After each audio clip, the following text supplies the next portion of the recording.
All right. Hello, everybody. I am live. Hold on. I have to make sure that everything else goes live here and make sure that I am live. Looks like that I am. Let's see here. Looks like Instagram is going live. Let me double check and make sure that we're live on Facebook. Let me see if I'm live on Facebook. Looks like I am. I am live on Facebook. Let me get off of that so we're not sitting on the Facebook feed. Okay, welcome everybody.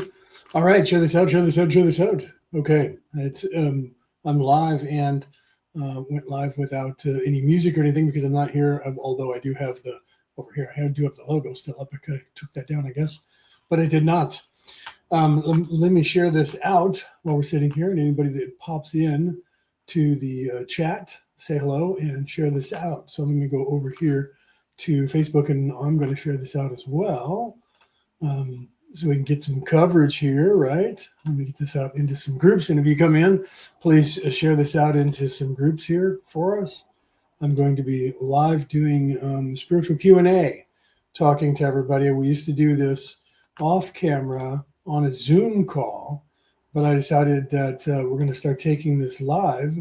And you guys can see that. And we'll talk about a few different things, like my upcoming project that I got going on. I'm going to be at a fair here. I've advertised that here in Australia on Sunday, where I will be talking live. I'll be doing Reiki with my wife during the day, and then I will be talking. I don't know how many slots I'll be talking live, but I will be live talking when they're doing channeling. Like I said, I don't know whether I'm just going to be doing an hour or what, but I am going to be up on the stage doing that. So let me go back over here into the chat. So yeah, oh, wait a minute. I'm going to share this everywhere so people know that I'm live, right? So I'm going to share it a few other places, and we'll see when people get in here, and then I'll just go along and talk about different things, right? So yeah, hopefully people pop in and you guys have some questions. Otherwise, I'll just start talking and see who pops in and who wants to take some questions or who wants to ask some questions. Otherwise, I'll just continue talking because I didn't really schedule it for anybody except for last night. It was sort of impromptu to tell you guys that I'm going to be on here. I'm going to start doing this every week at the same time. So depending on where you are in the world, right now it's 8 a.m. Wednesday morning in Australia, in New South Wales. And that means it's 3 p.m. Tuesday in the United States, on the west coast of the United States, or the west coast of the North American continent. So that's 3 p.m. On Tuesday over there that we're live. It's at 6 p.m. On the east coast of the United States. So that's, what is that, 11 p.m. over in the UK. So I am live here. So if you guys have questions, we can. Otherwise, I'll just start talking, and maybe you guys will pipe in and find out the answers to some of your questions. Because this is the first time that I'm doing this, not in a setting where we used to do it in a Zoom setting off of live. Some people are a little bit skittish about asking spiritual questions, worried about the possibility of their family members or whatever listening in, and because it is live and then it'll be all over the internet. So some people don't want to talk about that live or ask questions. So then I'll just start with giving some information, and that way people can, I guess when this is live afterwards, you can go back and watch it. Otherwise, I am recording it, and I will play this on the MP3 broadcast for around the world. So like I said, share this out. If you pop in and say hi, I don't know if you're on Instagram. I got to check Instagram, right, to see if anybody's popping in over there, and say hello to those people, because that doesn't filter into the StreamYard that I'm using to go live, and neither does the YouTube does. So the YouTube will be on come in here. The chat will come in here. So now I'm looking at myself on the live feed 30 seconds behind, because this is what I was looking at. Okay, so like I said, share this out, share this out, share this out, get this out to people, right? And come in and say hello and ask questions. If not, I'm just going to start talking, like I said, and you guys can catch up. So people are starting to wake up around the world, and they're starting to ask questions about, I guess I could go back into the studio so I can see if anybody does come in to make a comment, right? Let's start with the way things work in the universe. Let's do that. I've talked about this many times before, but it's on my show. So if you don't tune into my show, you don't see it live, so you don't know what's going on. Let's talk about the things that are going on here at this planet and why things are the way they are. What is the third dimension? What is this place? What are we doing here on Earth? Most people don't have any idea because it's designed into what's going on. It's designed that way for you not to know what's going on. You're not supposed to know what's going on, but I'd like to tell people that none of this is happening to you.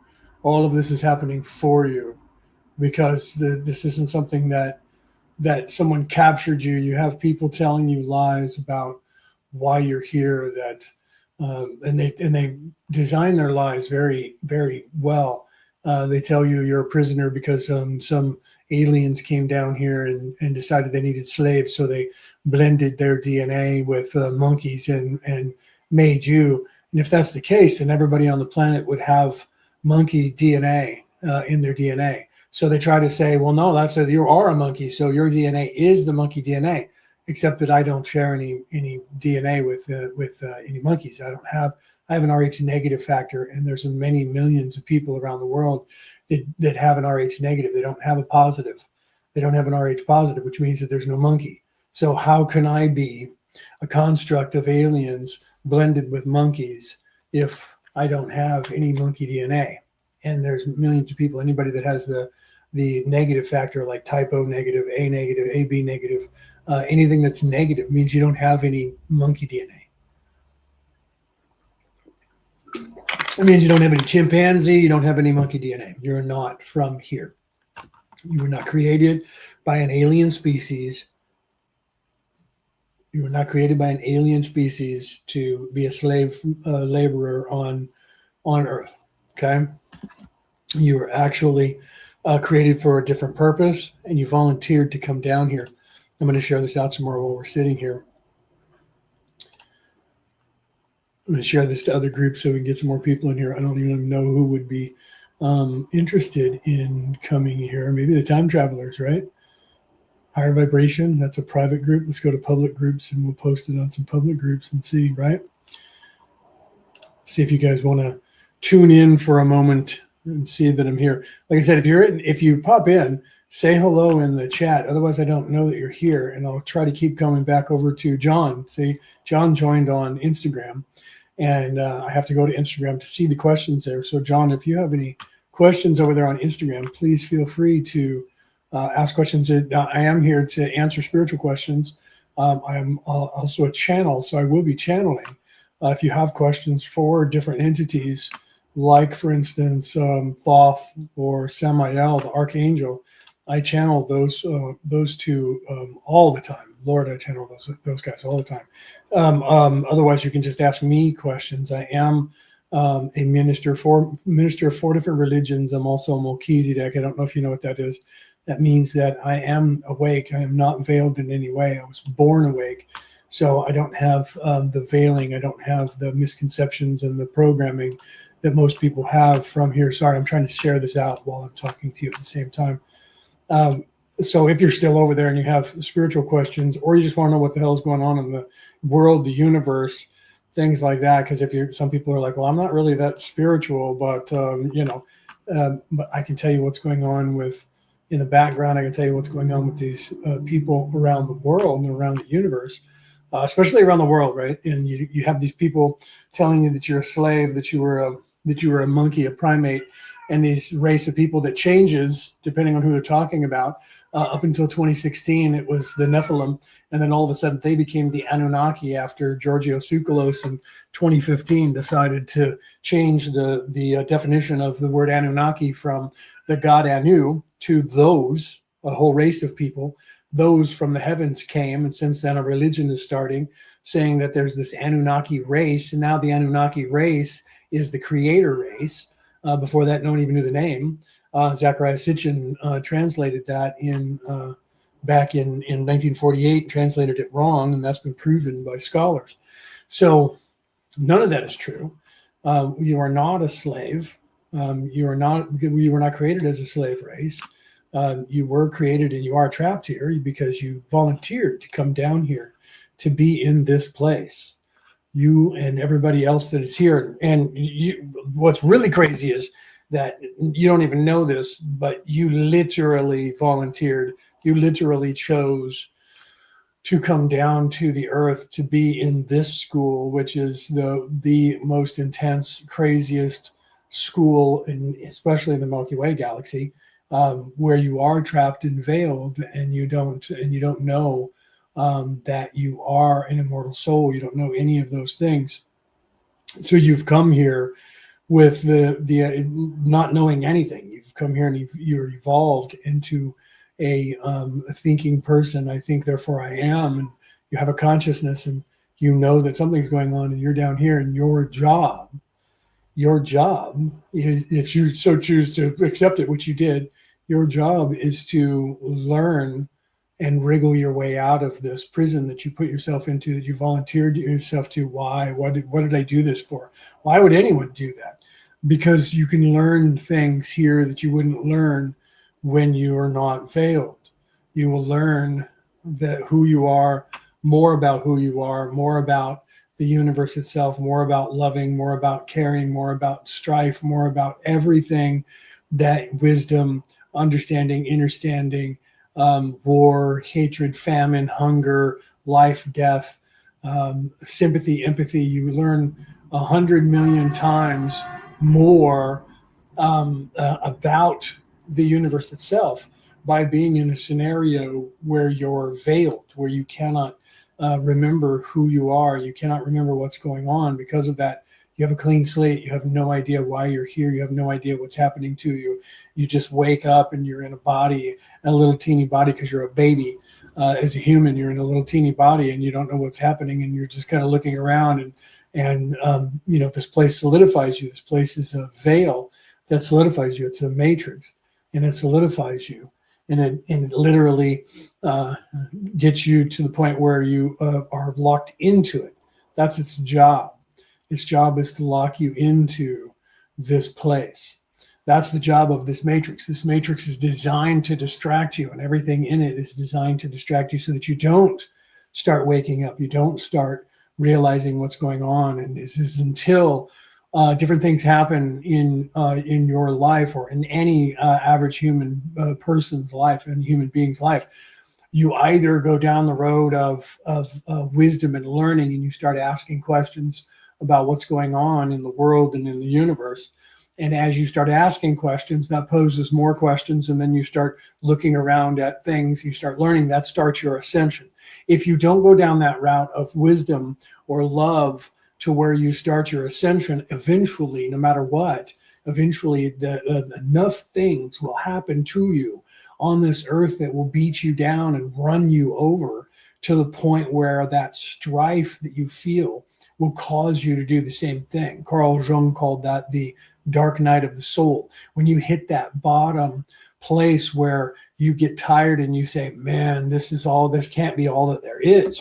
There has to be more than this, right? Once you get to that point where you literally will say, what is going on? Why am I here? This can't be all there is. This place just sucks, and my life is crap. My life is shit. Pardon my language. Pardon my American. But that will either happen, or like I said, you'll start asking questions on your own. If you don't do that, and you don't believe in any spirituality, you don't believe in any God, you don't believe in any religion, you don't believe in any philosophy, and you're just living in the flesh, living in the 3D, eventually the 3D will run you over enough and beat you down enough. That's the dark night of the soul. Then you will, at that point, start asking questions. There's got to be more than this. What is this all about? Then it will start, and then your ascension will start, and you'll start moving then towards a different place in your existence. If that doesn't happen to you, then you'll go down the road of being self-serving. If you go down the road of being self-serving, then you'll just love this, enjoy this, and want, clicks and likes and power and money and fame and things like that. So those are the avenues that you'll go down. So you're either in service to self or you're in service to others. Those are the choices that you will make as a soul. So this place is set up as a matrix, and you volunteered to come down here. You volunteered to do this. As crazy as that sounds to the world, you volunteered to come down here. You just don't remember it anymore. You just don't know that you volunteered to come down here. So you're here, your memory is gone. You don't know that you're stuck in this place until you start realizing, man, this is like a place that I feel like I'm stuck in. I'm tired. I've been here for a long time and I don't understand what's happening. The religions seem to be failing. You don't want to look at the religions anymore because there's just things about them that you don't like, or you look around in this, what's going on with this politic thing, these politics that are going on in the world. There's all this strife. There's got to be something better than this. Once you start asking that question, that begins your ascension. You need to continue asking that question, but then you start looking, what am I looking for? If you look at, and I tell people this all the time, if you're not a spiritual person, you may never look into the answers to this, or a philosophical person, you may not ever discover that. That's why the system is set up so that the strife itself will cause you to start moving forward. The strife itself will start causing you to then start your ascension. So literally, you have come here and you are veiled and you're unaware of it, and you're trying to figure out what's going on. Once you decide and pick one of those paths, either by strife or by necessity or by accident, you will then start moving in a way that is on an upward ascension. Whether you're good or evil doesn't matter, because in this place they're both just as prominent and needed. People don't realize that that's how this place works. This is an ecosystem where you have to have the opposites. You have to have masculine and feminine. You have to have good and evil. You have to have light and darkness. You have to have left and right, up and down. You have to have all of these things. So it's a balance. It rounds out the experience that you have here, that we all have here. So whatever path that you've chosen to pick for yourself, whether it's self-serving and evil or in service to others and love, that path will lead you back to where you're supposed to be going. Whether you believe in any kind of spirituality, whether you believe in any kind of afterlife, whether you believe in a God or any of that is actually inconsequential, because you're still going to eventually find yourself in the same position prior to being here. You're going to find yourself back into the knowledge of what is happening here. Okay. You're going to find yourself back into that knowledge. You're going to find yourself asking those questions and answering those questions just purely by strife, if nothing else.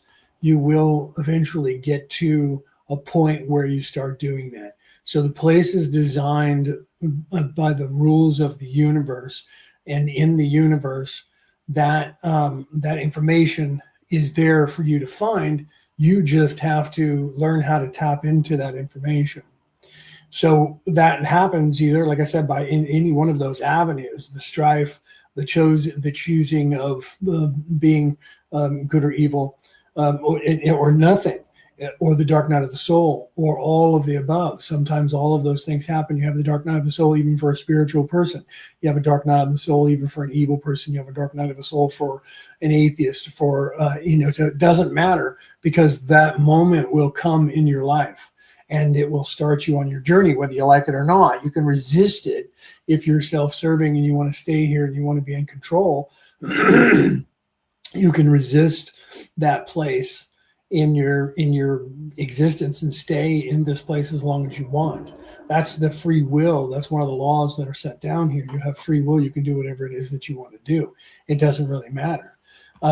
Because it's up to you of how long you stay here. It's up to you when you get out. It's up to you of when your ascension begins, when it ends, all of that. You have complete autonomy. You have complete free will.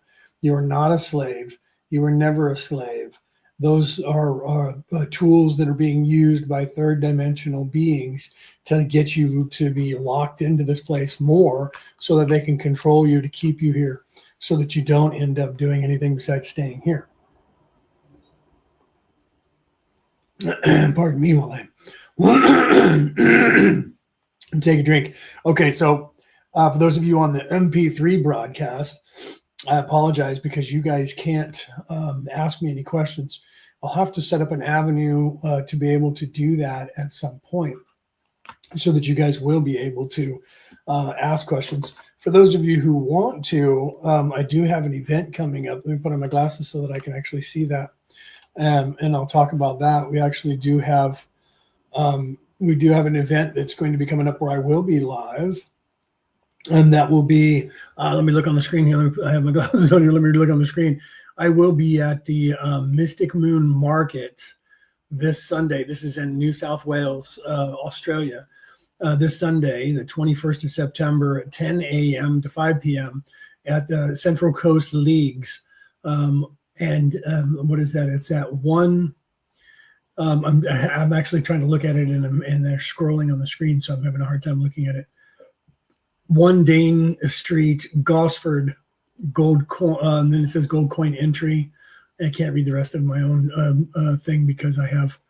Unfortunately, there's a scroll on the screen, so I can't see that. But it is in Gosford, 1 Dane Street, Gosford, at the Central Coast Leagues at 10 a.m. Australian time, Sunday the 21st. We'll be at the Mystic Moon Market. My wife and I will both be there. Brooke and I will both be there. We will be doing have a booth set up for Reiki, where we will be. She'll be doing mostly the Reikiing, and I'll be assisting her. I'm a Reiki master, and she's a Reiki 2 practitioner who's I'm training her to get her Reiki master. So her attunements are actually essential for her to learn. So she'll be doing Reiki today, and I will be there assisting her and then answering some questions, but I will be channeling up on stage. And I don't know the exact time. You'll have to look at the schedule when you get there. I don't have the schedule yet from them of when I will be doing that. There'll be other entertainment on the stage. There's a little area that's they're calling the stage, I guess, that they have set up. Okay. So let's get back to, so that if you want to ask me personal questions, if you're on the MP3 broadcast and you're hearing this while I'm on there and you can't ask me any questions, if you happen to be in New South Wales, anywhere near Gosford, New South Wales, you can come out on Sunday, the 21st, and see me there, meet myself and Brooke will both be there. My wife will be there, and we'll have a booth set up so you guys can come by and talk to us. If you do have a book of mine, which I could probably do a commercial for that. If you do have one of my books, I will do the book signing for you while we're there. So let me do a commercial for my book since I am actually over here in the studio. Let me do a commercial for my book for those of you who are watching and listening. If you just tune in, you're going to tune in just in time for me to pay the bills and do a commercial for my book. But I will be back in 45 seconds. If you have any questions, ask me the questions in the chat, and I will answer them for you. But like I said, I will be doing book signing on Sunday at that event.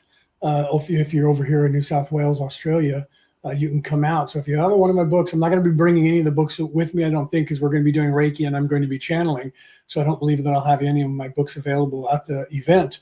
But if you already have one and you bring it there, I will sign it for you. So let me throw that to the commercial, and I'll be right back so you guys can see my book, and then I'll be right back to answer more questions and talk about what's going on. Sorry, I'm pressing the button twice. What is the reality about reality? Returning to the old ways. It is a comprehensive book about what is really going on here on this planet. It talks about the true spirituality that the controllers who think they own this planet have been keeping from you for thousands of years. It explains to you the knowledge that you gain from the universe itself when you live the way the prophets of the world throughout time told us how to live. Eat right, meditate, take care of yourself, treat others right. All the things they originally told us to do, but the controllers have removed from right in front of our eyes. The way to ascend to heaven. The reality about reality. Returning to the old ways. On sale worldwide, online now. Okay, so like I said, let's look at Why are we here? What's going on here? You're here because you chose to be, which you may not believe, and some of you think I'm crazy for saying that. You chose to be here. You're here because of that. You have decided that you want to learn something that you can't learn when you know who you are, when you know that you're an immortal soul. So you, for wherever you're from in the universe, have chosen to go to a school that is the hardest education that you could possibly get in any universe, in any galaxy. You have chosen to come here, come in, be veiled, not understand who you are, not know who you are, not know anything whatsoever besides this matrix, which is designed to keep you. It's designed to distract you so that you end up staying stuck here as long as it takes for you to get tired of being stuck here. And then you start asking questions. Once you start asking questions, that begins your journey back towards figuring out what this place is and how to get out of this place. It just takes time. It just takes, that's, and literally time has only been invented so that you could have this place and you could be doing what you're doing here. So, so you end up at some point asking these questions, you end up moving forward, you end up learning what it is that is there in these things come no matter what you do. It's going to affect you. This place will affect you. These things will in turn start adding up, and you'll start asking questions whether you like it or not. And it doesn't matter who you are. It doesn't matter what your personality is. You will ask these questions and you will move forward. That's just the way the universe is designed. You are instinctively driven to try and figure things out, where you're a curious being and you start wondering what is going on, because I think therefore I am, that you start asking questions about things, and eventually you get tired of being beaten down, so you ask questions like, what is this? What's going on? This can't be all there is. What is this place about? There's got to be something better. That's the beginning of your dark night of your soul, and at some point you will hit that point and you'll start asking questions. Then you'll start moving. You'll start looking. It's there for you to see. It's in the literature. It's literally designed into everything. You just don't know that it's designed into everything. It's literally in all of the Bibles, all of the religious doctrine, even away from the religious doctrine. It's actually encoded in everything that's out there, every story, every book, everything that's ever been written. People write about strife. They write about good versus evil. It's in all your movies. It's in every scenario of every program that's on television, every story that's ever been told, every song that's ever been written, every poem that's ever been written has the same knowledge in it, has the same questions in it, because everybody's asking the same questions. So it's literally encoded and embedded. It's designed that way in this matrix, that it's encoded and embedded.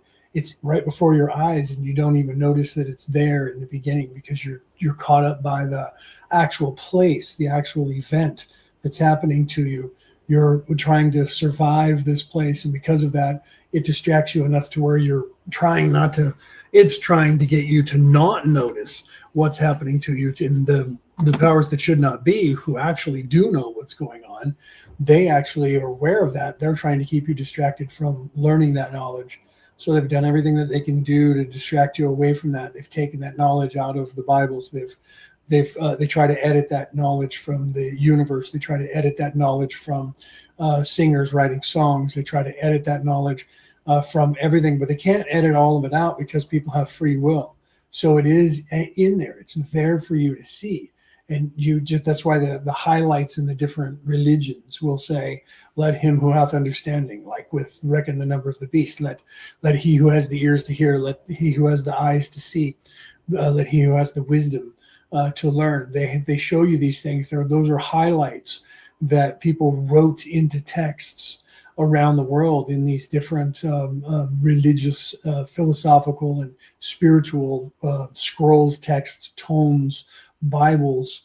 And you hear these people throughout history who were prophets, some of which who, were bigger names than others, some that everybody knows, like Jesus or Muhammad or Moses, or a few others that are a lot larger names. And there's some that are less known that depending on where in the world you are, because if you're in the East, names like the Buddha, names like Lao Tzu, names like Confucius, other names that people maybe in the West don't know. People in the West maybe know some of the names, like I just mentioned, that the people in the East don't know. Those people were all telling you the same message. They were telling you the same knowledge. Those are the people that have left books and tomes, and people have created religions around them. I was just watching a person who was asking one of the AI bots, if Jesus were alive today, what would Jesus's message be to the world? And I was just talking to Brooke the other day, about 3 days ago, and I said, if Jesus was alive today, the first thing that words out of his mouth would be to the world is that you're missing my point. You all missed my point. You missed my message. You didn't hear my message. That that you're doing it wrong. Even now, you're starting to go astray again. And then yesterday, I ended up finding this woman that was talking to an AI bot and asked the same question, and the AI from the internet, compiling everything on the internet and looking into the personality, actually answered that question the same way. Jesus, if you were alive today, would say, you're missing my message. It wasn't supposed to be a religion that you were supposed to be creating. It was supposed to be a way of life that you were supposed to be living to move forward. This is the message that all of these people were saying at the time. Even Lao Tzu, then that happened 634 BCE. So that's 630 years before Jesus was born. Saying the same message. These people throughout the universe, throughout the world, throughout time, were leaving you the same message. It's all encoded for you to see. And then you have people that have become more wise, who are leaving the same message for you, encoded into different things: stories, poems, books, songs. It's all over the world. It's there. You just have to notice it. You just have to be looking for it. And even if you're not looking for it, you're going to hear it. When you're watching a movie or reading a book or listening to a song or hearing a poem, there are certain things that will happen to you in your life where, say you're listening to a song and you hear a song and you just know that there's something about this song that's important. There's something about the song that really, you can't explain it. You like the song and you're listening to the words of the song, but there's just something about the song that in your mind says, this is important in some way. You don't understand what it is, but you love the song. You talk to other people, they're like, I know, right? I love that song. Depending on if you're American, you would say it that way, right? Pardon me. But same thing, you see a movie and you go, that was a great movie. Superficially, on its face, it's a story that is a struggle between good and evil. And because that's usually what every story is. Doesn't matter what it is that you're watching. If you're watching a television program, if you're watching a soap opera, if you're watching a movie, if you're reading a book, it's always the same storyline told a different way. It's always good versus evil. There's always an antagonist. There's always a hero, even if it's an anti-hero. The dynamic varies somewhat in the storylines, but it's the same caricature. It's the same characters happening. It's the same hero versus villain character. It's rare that you actually watch a movie or a story that's not that, unless it's just a comedy. But even in the comedy, that it gets in there. There's always an antagonist and somebody who's mean and somebody who's not. The dynamic of this place has been set up that way. The dynamic of this matrix is set up good versus evil. It's set up as that antagonism of and chase of the yin and the yang, the good versus the evil. And it even plays out in the physical. Everything that is in the spiritual plays out in the physical right before your eyes. So everything that you're pondering in your mind is designed into the matrix to play out, and it does. And people create things like religion or philosophical thought or movies or books or because of the strife in their life, or the happiness in their life, or the sadness in their life, someone will write a poem, and that reflects their state of mind, but it also is encoded with, if you look at the Bible code, a lot of people don't even know what that is anymore. Back in the early 2000s, starting in, it started, I don't know exactly when it started. It was in the 90s or somewhere in there, when computers started getting more complex. I don't know the exact date. I probably should look into that. I talked about that before, because I was studying it and working with it at the time in the late 90s and going into the early 2000s. The Bible code was around, and they had this algorithm that was helping them, and they were finding that there was hidden messages in the Old Testament with the Hebrew Bible. Now, why is that important? It's important because they discovered that it's possible that there's something that's encoded in these codexes around the world. And I remember that somebody was trying to debunk what they were saying, because the Hebrew Bible had a certain number of words, and they did this algorithm, which was a skip trace algorithm. I'm not going to get involved in all that unless somebody in the audience says, explain that more to me, and I will. But this guy wanted to debunk it, and so he picked the book Moby Dick.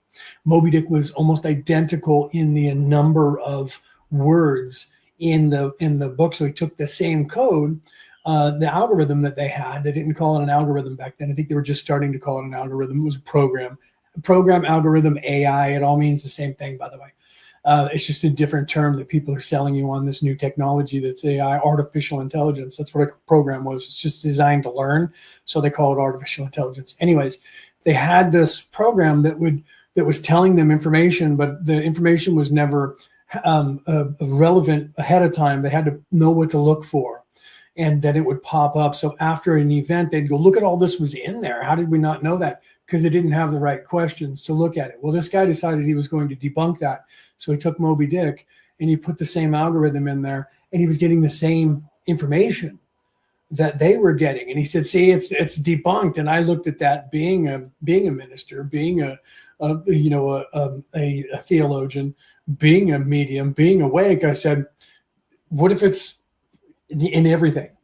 What if that code that is supposed to be by God is actually encoded into everything? That if you took any book that you put that algorithm to, you might end up having the same thing. Well, the people that were working with the Bible code, they didn't want to hear that, because they wanted the code to be in the Bible, because it was important to them, because it had to be a Bible that the code was in. So they kind of stayed away from that. Nobody wanted to go down that road. Nobody wanted to say that, what if it is in everything? But I'm telling you that it is in everything, because if I write a story, which I have done, I've written 4 books. Only one is about spirituality, my latest one. The ones before that were different. Even Orion Rising, that you can see in the corner here, that's the cover of my book that I used for that, and it's about the what if there were aliens, what if it was actually happening. So it's encoded in everything, because we write the same stories. We just write it different from each individual person's perspective. If I were sitting with another person and we were told to come up with a story, whatever it is, just make up a story, we would both end up making a story that's going to be about good versus evil, because this place is designed that way. It's designed to be that dichotomy, that balance. That's the struggle. The struggle within is the same struggle. The struggle within that you have going on, that is your ego, is the same struggle. You have, the devil on one shoulder, the angel on the other shoulder. You've heard that term if you're a Christian or one of the big 3 religions. You've heard that term. That is the personalities. If you've studied that, like Jung and other places, that's the ego. On one hand, the ego in the egoic is the negative and the strife and the individual and being in love with yourself. And then you have the conscience, and the conscience, not the consciousness, but the conscience. And the conscience says, no, don't do that. That wouldn't be right. You wouldn't want them to do that to you. That's the part of you that is in service to others. So you have this struggle that is going on within you. Each one of us is designed that way, that we have this ego, and the ego does that. The ego gives us the ability at that point to either be self-serving or to be in service to others. And that struggle is the struggle that goes on within you. That is the yin and the yang. That is the Vesica Pisces. That's the struggle between the light and the dark, or the dark and the light, depending on how you want to look at it. The masculine and the feminine, the two opposites. This is what's going on within you. It's programmed into this place. And it plays out in everything. Everything that's ever been written. People have said, I don't remember who it was, it said, some famous person said, every story that could be possibly ever told has already been told. And it's true, it has. The difference is the individual. You, me, all of us that are individual. We are an individual aspect of the creation of this place. I am a fracture that is independent because of my own experiences in this place makes me an individual. Your own experiences in this place make you an individual. Even though we are in the same place, we're going to experience this place differently. The same or different. If you and I are sitting side by side and a train wreck happens in front of us, if they separate us and say, what did you see? We're going to have the same thing. There was a train wreck. What are the details of the train wreck? We're going to focus on different details because we're individuals. So we're going to have a different story on the same train wreck. Sitting side by side, we're witnessing the same train wreck. So no matter what it is, if you put 3 people, 4 people, 5 people, every individual is going to have a different take, pardon me, on what's on. You go to a movie theater and you're sitting there with 1,000 people, with 500 people, whatever the number is. You're all going to watch the movie. You're all going to love the movie, or you're going to hate the movie. Some of them are going to be in between. Everyone is going to have their own interpretation of the same movie that you watched. You all will remember it because it played out before your eyes, but you're going to take away something different. You're going to like different things about the movie, different things that were said, different things that were done. That is programmed into this matrix. It is designed that way so that we can be individuals and have our own experiences. By being individuals and having our own experiences, we are then being able to literally write our own program in this matrix. That is designed in this matrix because the matrix is designed to not only distract you and keep you here, and you're supposed to learn how to get out from there, but because you're supposed to learn how to get out from there, it's actually designed to give you what you want. Manifest what you want. This is that part of that manifestation that you need to be aware of, that you need to realize is going on. When people call that law of attraction and things like that. It is this matrix, this design, this individual place, this reality that you think is happening, which is not. This isn't happening. It just thinks it's happening.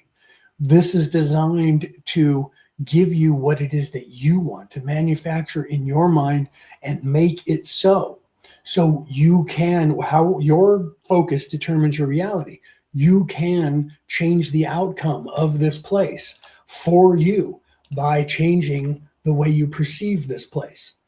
If you understand or start learning, understand more importantly, if you start learning that, hey, I can actually take control. People say, well, you're just taking control of your life and then everybody should. Okay, yes, everybody should. That's common sense. But it's only common if everyone has it. So if you don't know that you can take control of your life, that you're in control of your life, that you can do whatever it is that you want to do, you'll go through life just letting it happen to you.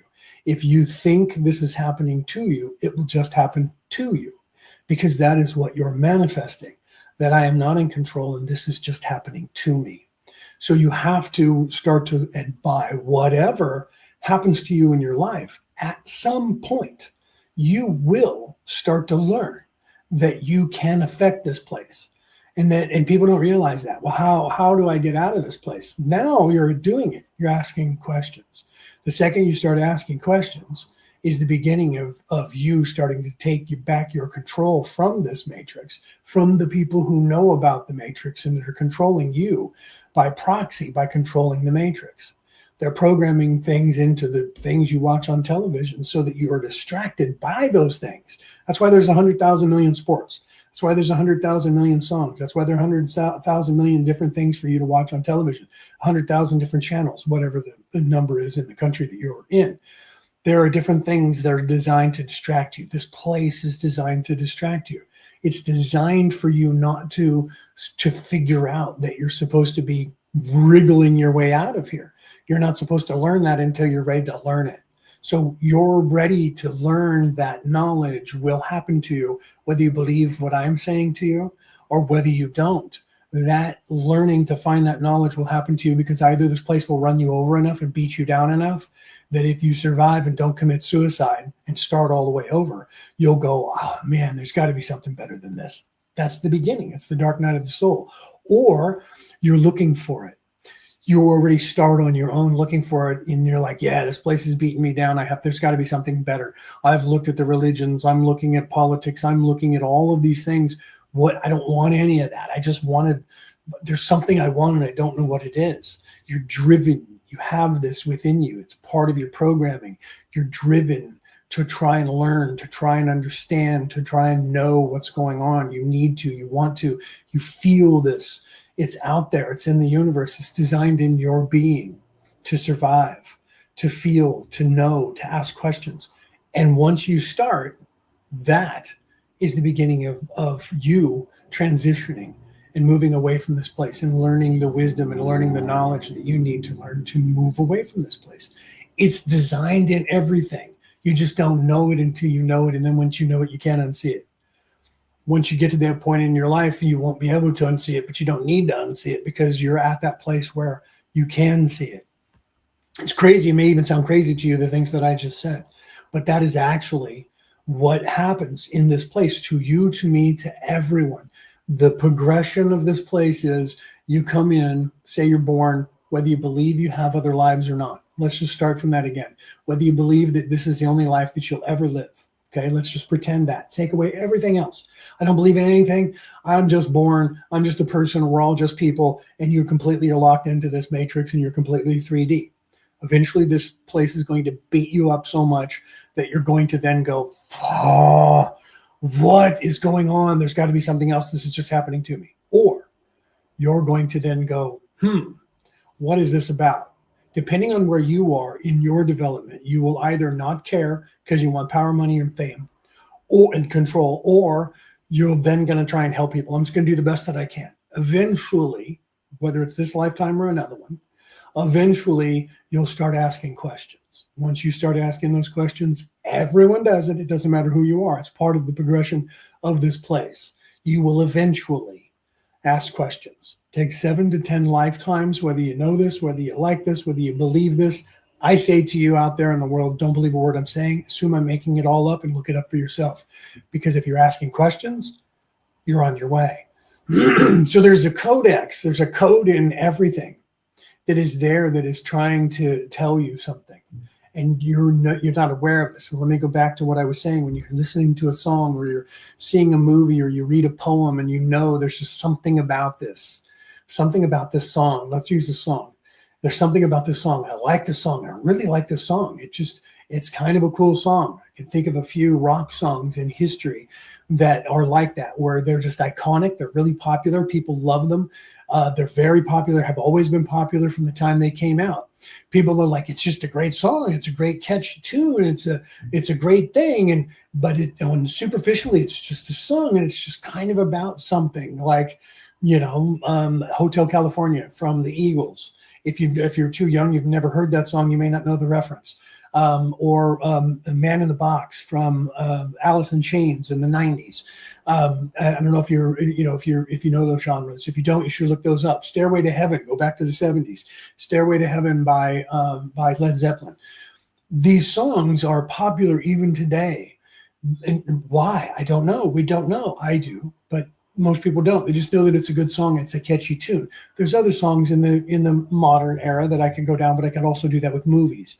If you saw the movie Dune, if you saw even the movie Superman that just came out, and almost every movie, there's something in there because, first of all, the dichotomy is always the battle between good and evil. Okay. And so there's always that strife. Those are always the stories. So there's something about these songs. What is it about these songs? The artist that wrote the song or the poem or the movie, the person who was writing the story was a little bit more awake than people realized. And they were actually writing a message into those stories that if you're awake enough, you see. If you're not, Subconsciously, you know that. Superconsciously, you know that there's something there. There's a message there. Let's take, for instance, the song from the 1970s, Hotel California. Most people have no idea what that song is about. That song is actually about what I'm talking about. It's about being stuck here. It's about figuring out that you're stuck here, and the realization at some point that you're stuck here in this place, and you're stuck here. And there's a line in the song that says, we're all just here. We're all stuck here. We're all just stuck here because we're all prisoners of our own device. Now I'm paraphrasing, but that's what the song is telling you, that we're all just stuck here because we're all just prisoners of our own device. And in the song, superficially, well, that's just Hotel California. What is Hotel California?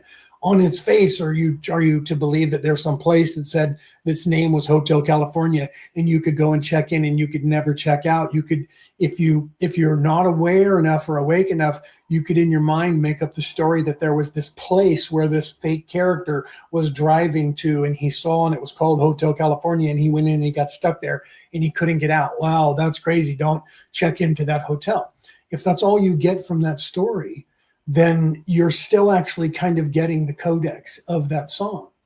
If you're a little bit more awake, you're going to realize that he's talking about the debauchery of California.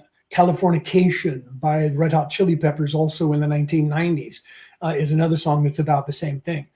That Anthony Kiedis was awake enough to realize what was happening, and he was painting the picture of California and fornication and about the debauchery that you can get caught up in that scene. And that was what the other song was about, the Hotel California.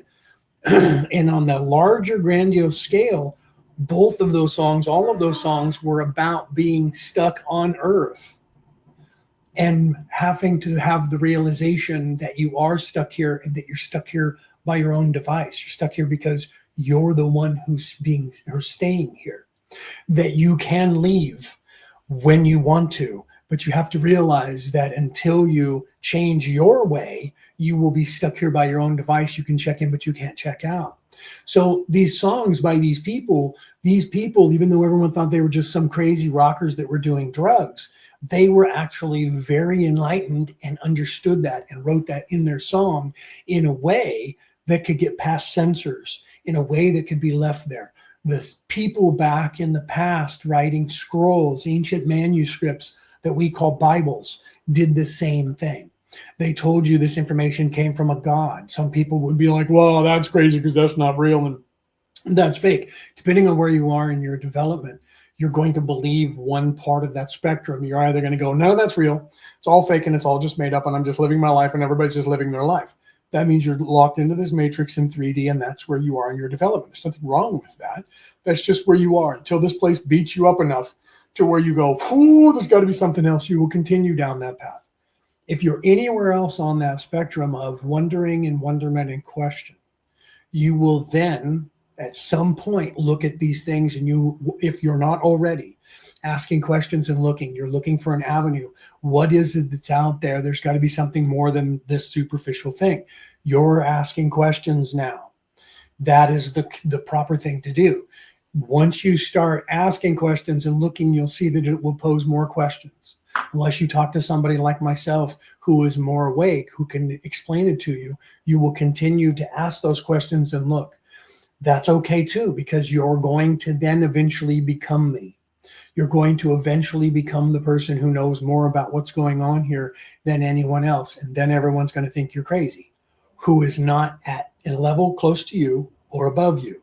Everybody below you in your vibration, in your knowledge, in your development towards your freedom from being stuck in this place, who is below you will think you're crazy. And the closer they are to you, the less crazy they think you are, until they start to agree with you. The more above you they go, the more enlightened they will become past you, to where you may even think they're crazy as they're talking to you.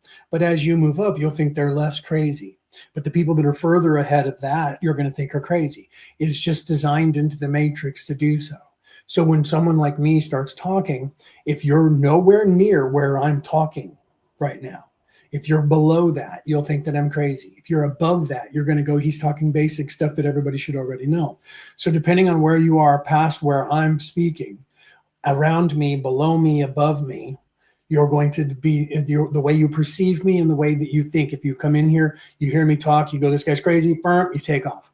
If your attention span is the 8 seconds that is the internet, you're going to click on me. And if I don't get your attention in some way, that's going to be me taking off my shirt, wagging my butt, showing you pictures, talking about nakedness, or talking about drugs or politics, you're going to go flick, because that's not what you're looking for. If you're looking around in the universe trying to figure out what's going on, you may resonate with my voice. You may resonate with my message. You may resonate with what I'm saying. And then you may go, well, let me give this guy a listen. Oh, he's crazy. Oh, he's talking basic stuff. Oh, I don't want to care. And then move on. That's not what I'm looking for today. Okay. Or you're going to go, what is this guy talking about? Maybe I should listen for a second. If you're in that mode of your existence to where you're starting to look around at the world and you're wondering what's going on, you'll tend to stay here for a moment to listen to me. If you're above that, where I'm speaking right now in education, you'll go, okay, that's cool, but he's way behind where I'm at. I don't need to hear what he's having to say. I'm here right now where I'm at and talking right now because I'm trying to get this information out to people. But if you want to ask a question, that's why I have the scroll down on the screen. If you want to ask a question that is above or below, or even question what I'm saying, ask that in the chat. I'll answer it. Otherwise, I'll just keep moving, and I'm just going to start pulling up and down. I'm going to keep pulling up and then come back down, and pulling up and come back down. So it's designed into the matrix. You pick up any book, you listen to any song, and even the ones that are superficial, that are about gangsters driving down the road and smoking pot, there's always going to be the dichotomy between good and evil in that message. Because if it's not in there, humans are not going to tune in, because we are designed that way because of who we are. Our existence is designed. All of this place is designed to help that. It's designed to have that dichotomy because it's trying to drive you forward. This place that you think is happening, that's not actually happening, is designed to still drive you forward. It's designed to keep you stuck in this matrix and drive you forward at the same time. That's a concept that people don't understand and they have a hard time with. That's the concept that wait a minute. So this place is designed to keep me trapped here. So we are in a prison. Well, you are, but you're in a prison of your own device. You're in a prison that you created, and you're still stuck in that prison if you're recreating the prison. If you believe, that's why the powers that should not be are taking the stories of, say, the Anunnaki, and they're putting them in front of your face. There's this alien race who created you, and you're actually a prisoner, and you can't do anything about it. You're stuck here and you can never get away. We're waiting for them to come back because you're just supposed to do what they tell you to do and mine gold. And never mind the fact that if they really did that, they didn't leave anybody here to guard the gold. That's the most precious thing in the universe to them. And they've been gone for 3,000 years, and they don't think that, or 30,000 years, and they don't think that someone else might show up and steal their gold. They're not concerned with that. So they're just leaving you here, and they're leaving the prisoners in charge. And so we're supposed to believe that chintzy story, right? If I made a prison, no matter where it is, and I put it out in the middle of nowhere, and I just left it there and didn't have anybody guarding it, and just left it there, how long do you think it's going to take before people are going to start sneaking over to the wall and looking around and going, there's no one watching us? And if the only people that are watching you are inside the prison, and they're standing around on guard towers, you're going to learn how you can get around those guard towers and sneak out. And someone's going to sneak out, and they're going to come back and go, there's nobody guarding them. When you leave these walls, there's no one out there. There's no one. Come on, guys. And everybody's going to escape the prison eventually. They even show you that in old TV series and in movies. They have movies where people escape these prisons because there's nobody on the outside guarding the prison. There's only the prisoners and the people in the guards on the inside of the prison that are guarding the prison. Once you get out there, you're free. Even in our prison system, it's kind of that way, except for they'll come chase you and come get you. Okay. So why is it that we're all still like sitting around here then? If that's the case, we would be figuring out how to get out of here. So that people would be doing that, and they'd be getting out of here, and they'd be coming back, and they'd be telling us, but they're not coming back and they're not telling us. Well, they actually are. You're just not listening. Okay. This place is designed to, 1, keep you distracted, but 2, push you forward. And it gives you whatever you want. So if your focus is, this place is shit, my life is shit, and I can't go anywhere and I'm a product of society, that's exactly where you'll stay. If your mindset says I'm a victim and I have been beaten and tortured and raped and pillaged and whatever, that's exactly where you'll stay. If you say I was a slave and my people were a slave and I was tortured and we have all been tortured and we have slave masters, if you believe that, that's exactly where you're going to stay, because you're creating that in your mind and you're saying that that's who you are and that's what you are, and you're not going to move from the place that you're in. The moment that you say, even if that's true, even if we're a slave race, even if some aliens came down here, I'm not going to settle for that. I am not a slave and I'm going to get out of here. Then you will no longer be a slave and you will be working on how to get out of here. That's how it works. Your focus is what drives this place. If every single person, let's look at the Bible. Jesus said, doesn't matter if you're Christian or not, or if you're religious or not. Jesus, a person, said way back 2,000 years ago, if you had but one little mustard seed, I don't know if you've ever seen a mustard seed. If you get that mustard that has the mustard seeds in it, like the Grey Poupon or whatever, you can take a little teaspoon and there'll be like 1,000 mustard seeds in that, or 10,000 mustard seeds in that one little teaspoon. They are tiny. If you had but the mustard seed amount of faith, you could literally, those were his words, literally say to that mountain, move from here to there, and that mountain would move from here to there. Even he was trying to tell you this place is a matrix. And if you believed it, if everyone believed it, you would change the landscape, the very landscape of this world. You could change the design of that. That's why they tell you that there are maps. And that's why they tell you that everything is in a certain place. And that's why they tell you there are borders. And these are countries, territories that I own. And this is mine and this is ours. Okay? That's why they do that, because you're holding that place. There is no countries if you're not holding them. There is no world if you're not holding it. Science has proven that this entire existence blinks and winks out of existence and then literally turns back on. Wait, what? If you film a light bulb, I have a light bulb burning above me. If I were to film that in slow motion, that means that I would be rapid firing, taking a video of it with, instead of right now, you're seeing this at like 32 frames per second. If I sped that up to 150 frames per second, it would slow down because there'd be more frames. So when I played it for you, everything would appear to slow down. Because if I did that 100 and some odd frames per second and then I showed it to you 32 frames per second, it would appear to move slower. When that happens in a slow motion, you'll see that light is going on and off. It's literally turning off and coming back on, turning off and coming back on, turning off and coming back on all the time.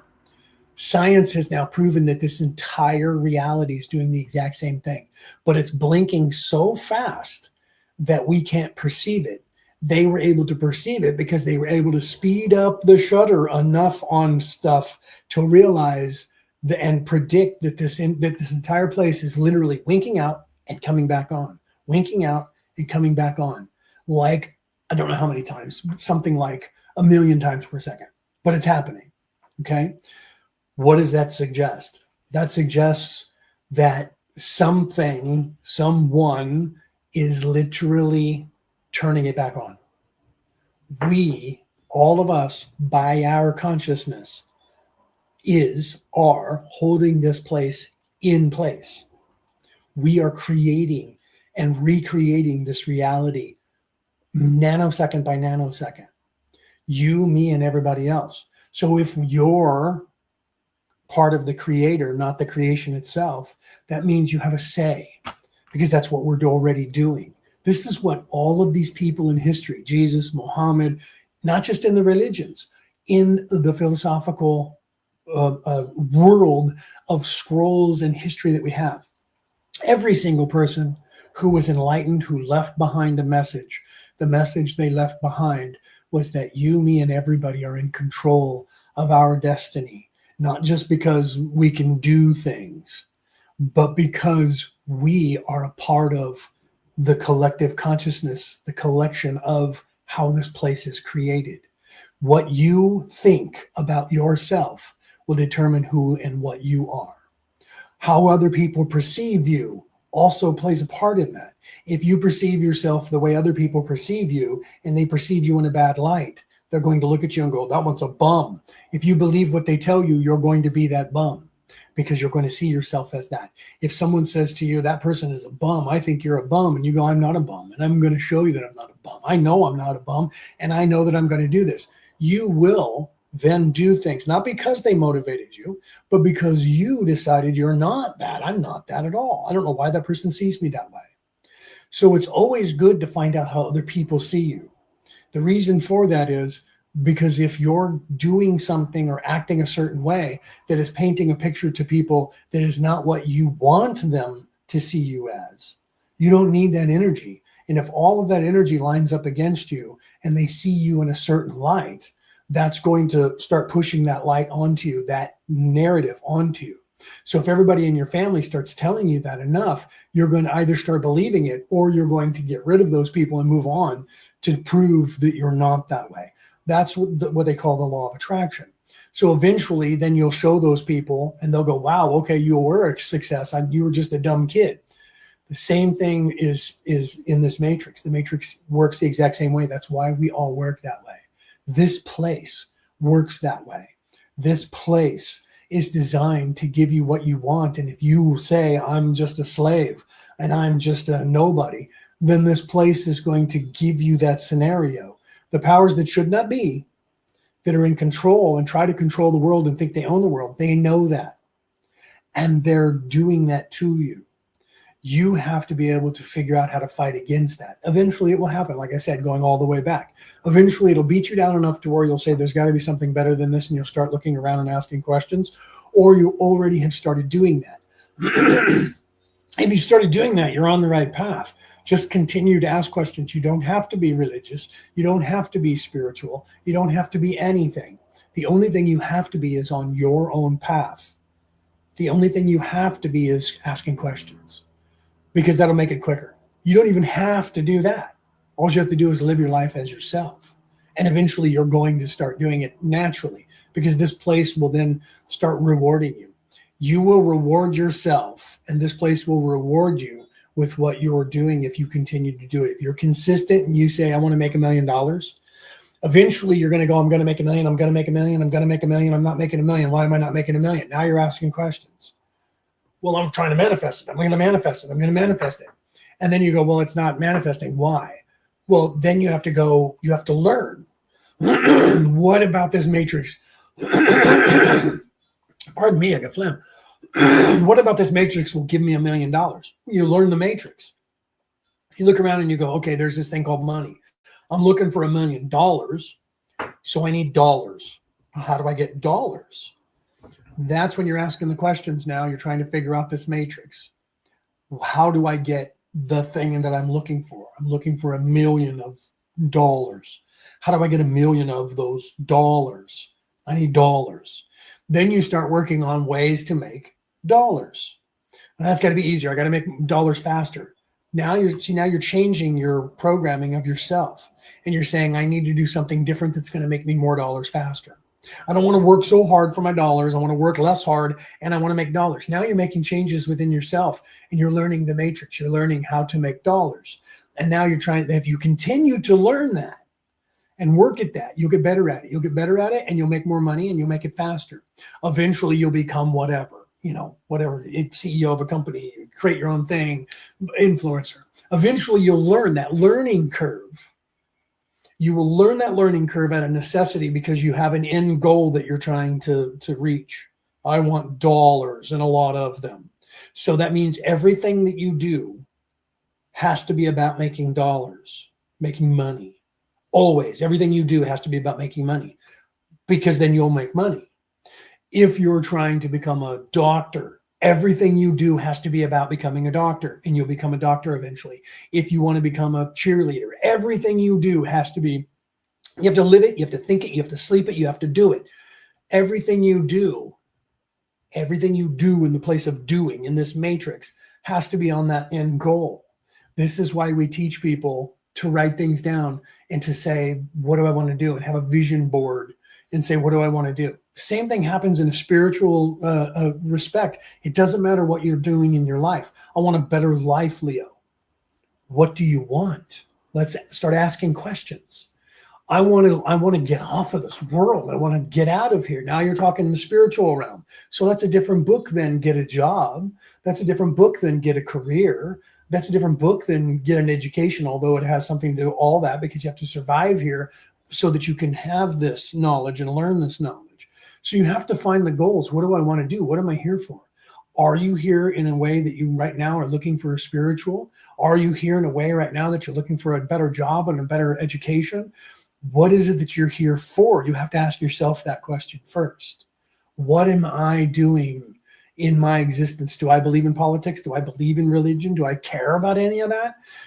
Where am I in my existence? Who am I? What am I?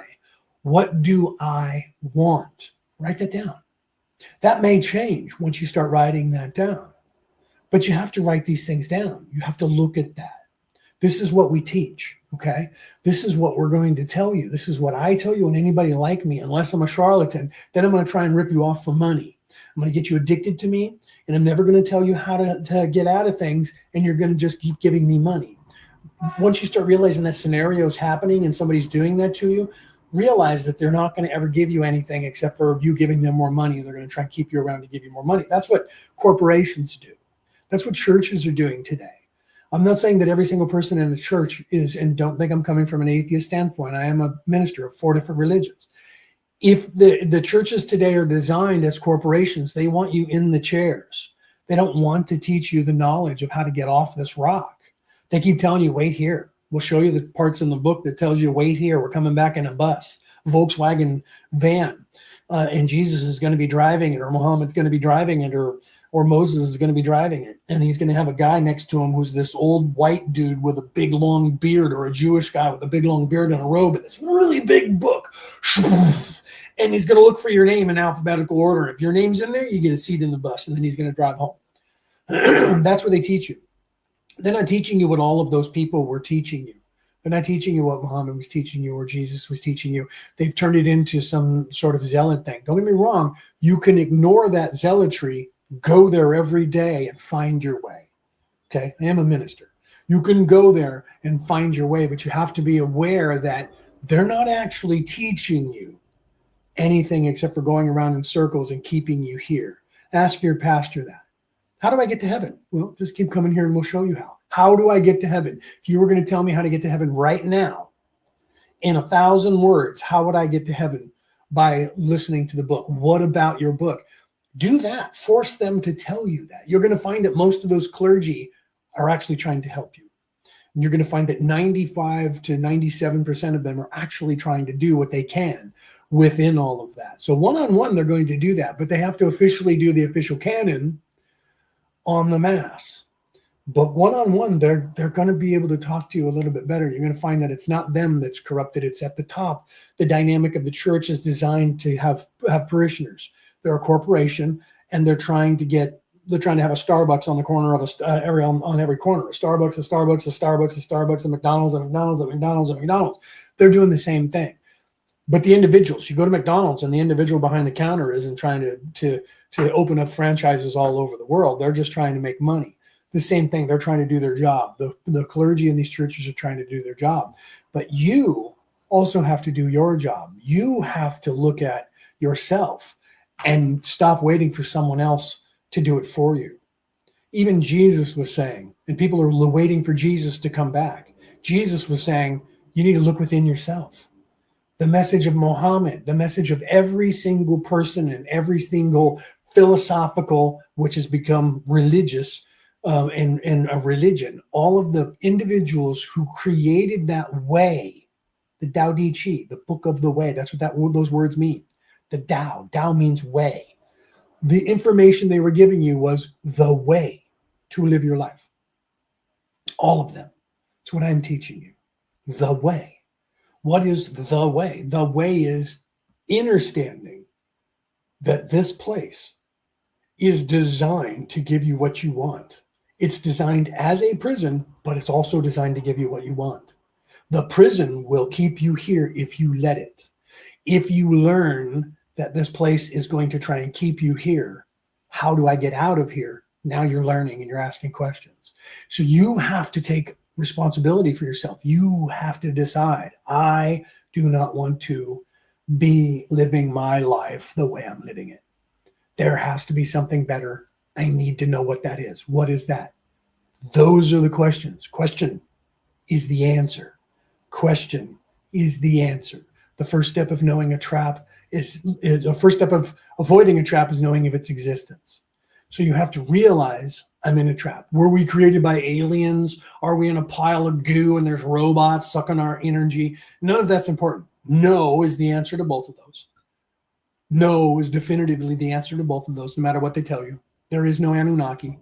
They didn't create us. That was actually made up. You can look into that truly. Everybody's just selling that. The people on Ancient Aliens are just selling that to make money. The Anunnaki, people are believing that. Anunnaki now created everything. Anunnaki created all religions. Anunnaki created all philosophy. There is no history because Anunnaki created it all. Because there are slave masters and they're here. That's like saying that the greatest trick the devil ever pulled was getting us to not know that he existed. If that's the case, how come we know he existed and how come we know that was his greatest trick? Right? The dichotomy of what Jack Sparrow said, Captain Jack Sparrow said in The Curse of the Black Pearl, in the Pirates of the Caribbean. He's in the prison and they say the Black Pearl has been raiding and pillaging all up and down the Spanish Main, all up and down the Caribbean. And they leave no one left behind. They kill everybody and they take the ships and all the booty and they don't leave anybody behind. Jack Sparrow says, well, I wonder where all the stories come from then. And they all stopped and looked at him. Because if that's the case and they didn't leave anybody alive, how come there's stories? Where does that come from? Somebody is surviving. So the stories can be there. Do you see? So if the devil made this greatest trick and the greatest trick was for us to not think the devil existed, how come we know that there's a name of devil? How come we know that there is a character? How come we know that he had a trick? And how come we know that that's his best trick? It's an oxymoron. It literally means the opposite. The fact that we know about it says that wasn't the greatest trick the devil ever pulled. Because the greatest trick the devil ever pulled, you wouldn't know what it is. Okay, so unless the devil is not that good, okay, well then if the devil's not that good, then there's no reason to worry about the devil. Because if the devil can't trick us enough to make us think the devil doesn't exist, then we don't have a boogeyman. Because we know about him. That means he's just a dude and he's not omnipotent. So therefore, there's no reason to worry about the devil. Move forward. Do you see? So you have to start looking at the reality of what's going on. Okay, that's why my book is the reality about reality, returning to the old ways. What is the reality about reality? I've been talking about that. I didn't make this up. I'm not making up something and telling you about it. I'm telling you about it because I've discovered it, because I know it. You should discover it and know about it yourself. Okay, all these people throughout history, in all of these philosophical thought processes around the fucking world, pardon my American, we're teaching you the same thing, to look within yourself and to ask questions. And that is how you get out of this place. You're stuck here if you want to be stuck here. You get out of this place when you want to get out of this place, because you need to change your focus. Your focus determines your reality. If you believe you're a prisoner, you're a prisoner. If you believe you're a slave, you're a slave. If you believe you're hopeless and helpless, you're hopeless and you're helpless. If you believe you're poor, you will stay poor. If you believe you're rich and you're not rich, then you need to change the way you're believing. I'm going to get rich. I am rich because I am doing the things that I need to do. Not I'm going to. Not I'm going to win the lottery. Not I'm going to wait here until the lottery comes to me because I'm going to win it. Okay? And you'll never win the lottery. You have to play the lottery to win the lottery. And when you play the lottery, there's odds that say you're not going to win the lottery because the odds are always in the house's favor. When you learn that, you know that I shouldn't play the lottery because that's 300 million to 1 or whatever it is to win the lottery. Well, I heard that there's always somebody that wins the lottery. Somebody has to win the lottery to keep people playing the lottery. I'm not saying that they're lying and that somebody's not winning the lottery, but if no one was winning the lottery, they would have to lie to keep you to buy the lottery tickets. Why? Because they're making the lion's share of the money. That's how it works. Otherwise, they wouldn't be doing it. Why would they have a lottery where they're going to lose money playing it? They have to make money to set up the lottery. Otherwise, there'd be no motivation for them to do that. So if you're relying only on the lottery, you have a 1 in whatever the 100 million or 200 million or 300 million chance is. But you have a 100% chance of making $1 million if you go out and make that $1 million, because you're doing it for yourself. Okay, so if you want to get out of here, you have to set goals, and you have to decide you're going to do it. Whatever you want to do in life. If you don't want to have anything to do with spirituality and you're just talking on a physical plane, you need to take control of your life and decide that you're going to do something better than what you're doing. And you're going to have to figure out how to do that. Well, what do I have in my life?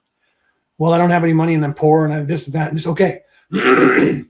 There are things that you can do for free. We have this thing that we call a smartphone.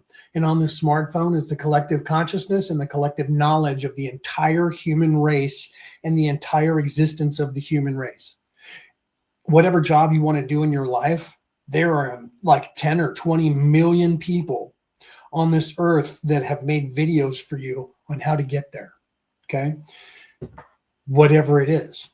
Well, I don't have the money for that. Okay, so now you're starting to narrow things down. Let's just take things on a physical plane, not even a spiritual plane. But you can apply this on the spiritual plane. So wherever it is that you are in your existence, if you're listening to my voice, and you're saying, I want to get to heaven, or I want to make $1 million. Whatever, anywhere in between that. I want to be a doctor, I want to be a lawyer, I want to be a politician, I want to be a nurse, I want to be whatever you want to be. Figure out what it is that you want to be. I just don't want any of this to happen anymore. I'm tired of it. Okay. What is your end goal? What is it that you're looking for? Figure that out in your life. I'm trying to get out of here and go to heaven because I'm spiritual. I just want $1 million. I just want to be a lawyer. I just want to be a doctor. I just want to be whatever. I want to be a writer. I want to be a singer. Whatever that is, write that down. Then you need to write down, how do I get to this place? When can I get to that place? Okay. I want $1 million. I want $10 million. I want $1 billion, whatever it is. I want to get to heaven. Write that down. How do I get there? Write that down. Okay. What can I right now do to get there?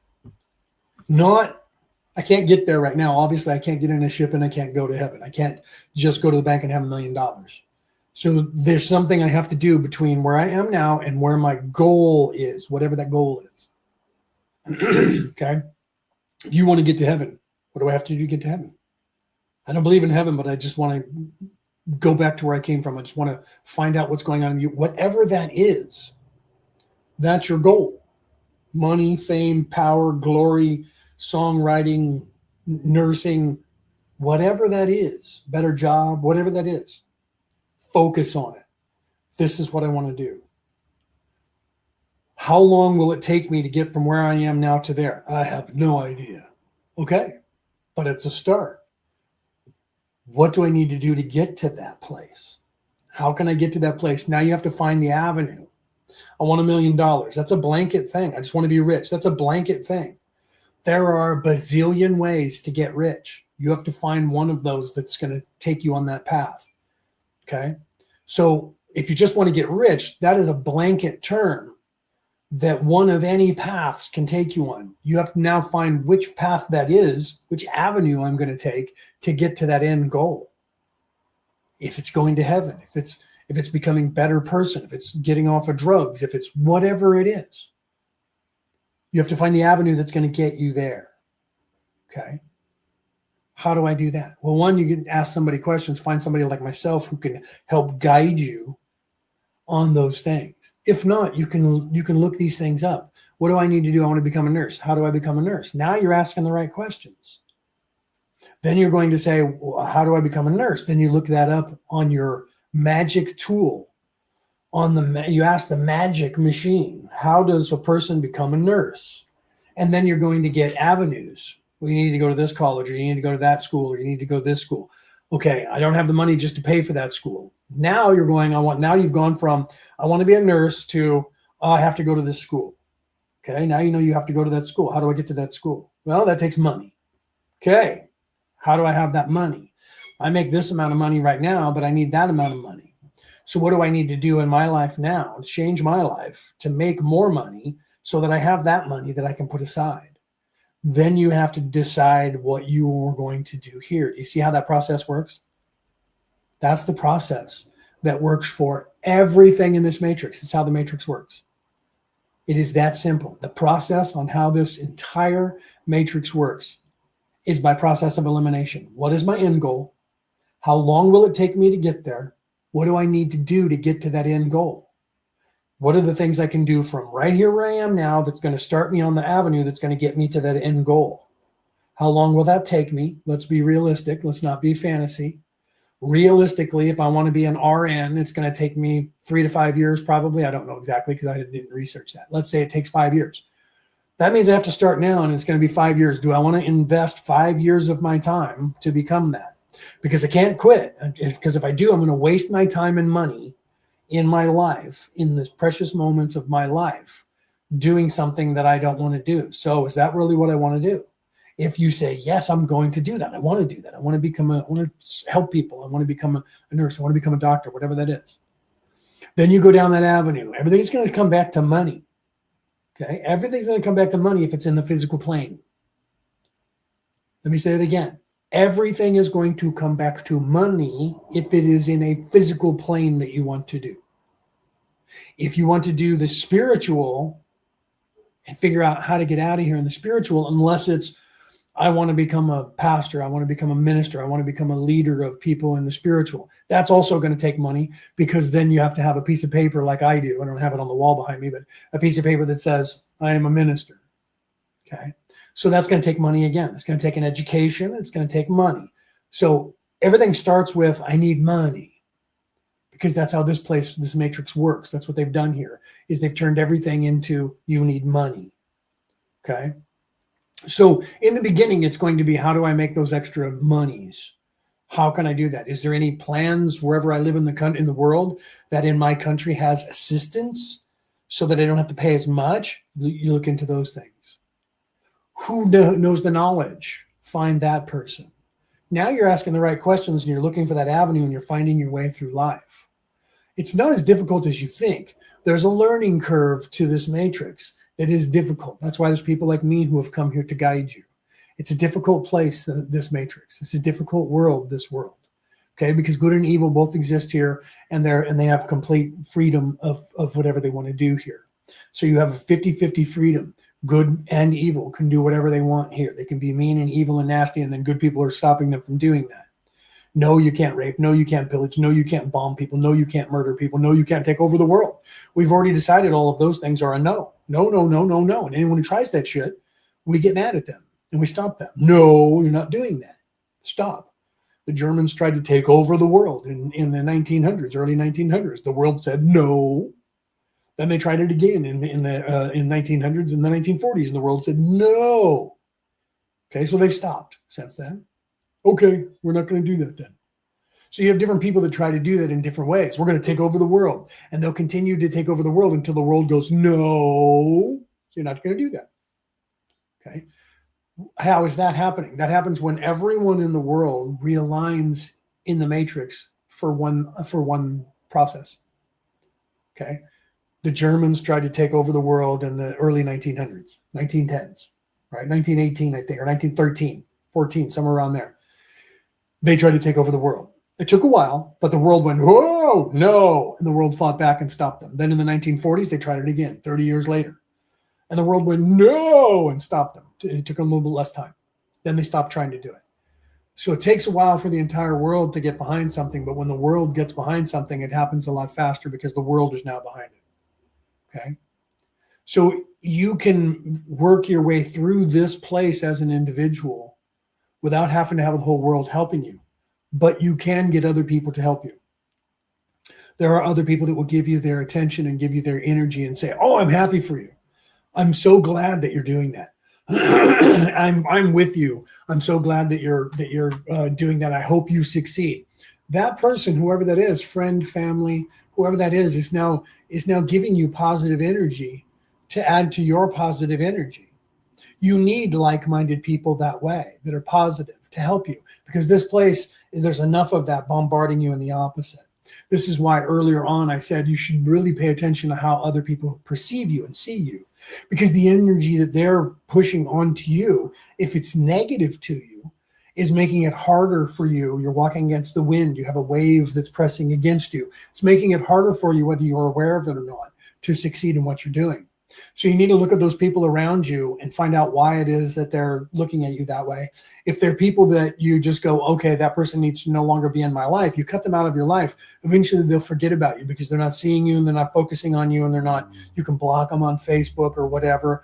If they're just friends and you're like, I don't need that kind of energy. Or you confront them and say, I don't need that kind of energy. I don't know why you're looking at me that way. If they're mad at you and they're not evil, they're going to go, well, that's because you're acting like that. And you're like, wait a minute. Okay, yeah, so I was stupid before and I was that way. That doesn't mean that I'm still that way. I'm trying to better myself. You have that conversation with them, and if they believe you and they look into that, even if they're skeptical, they're going to go, all right, well, let's see. I don't believe you, but let's see. Now they're changing their mind about you. You're starting to change their mind. If not, you're going to discover that maybe they're evil and maybe they're self-serving, and then they don't care about you and they're just going to go, no, you're this, and that's it. That's a person that you cut out of your life. Eventually, they will focus on someone else and forget about you, and that energy will no longer be pressed against you. Okay? This is clearing out negative energy in your life. You do this for your spiritual progress or your physical progress in life. You cut off the energy that is not working with you or for you. You have to either change that energy and change the mind of that person. If you cannot, you need to cut that person out of your life. And then eventually they'll forget about you and they'll look at other people and judge other people because that's what they do. Eventually that energy that's being focused on you will no longer be focused on you. You may not realize it, but that's happening to you. I've been telling people about this since I was 8, and people were looking at me like I was blue at the time or purple or something. Every time you're driving down the road and somebody cuts you off and you go, hey, and you yell at them, that guy is an asshole. You're projecting that energy on them because they did something that was dickish to you, that made you angry. Okay. But if you then, when somebody cuts you off, you just go, and then they drive away and you go, all right, well, I let them know that I didn't like that. Now it's no longer affecting me. That energy is not affecting me anymore. I forget about them and I just continue driving. That guy.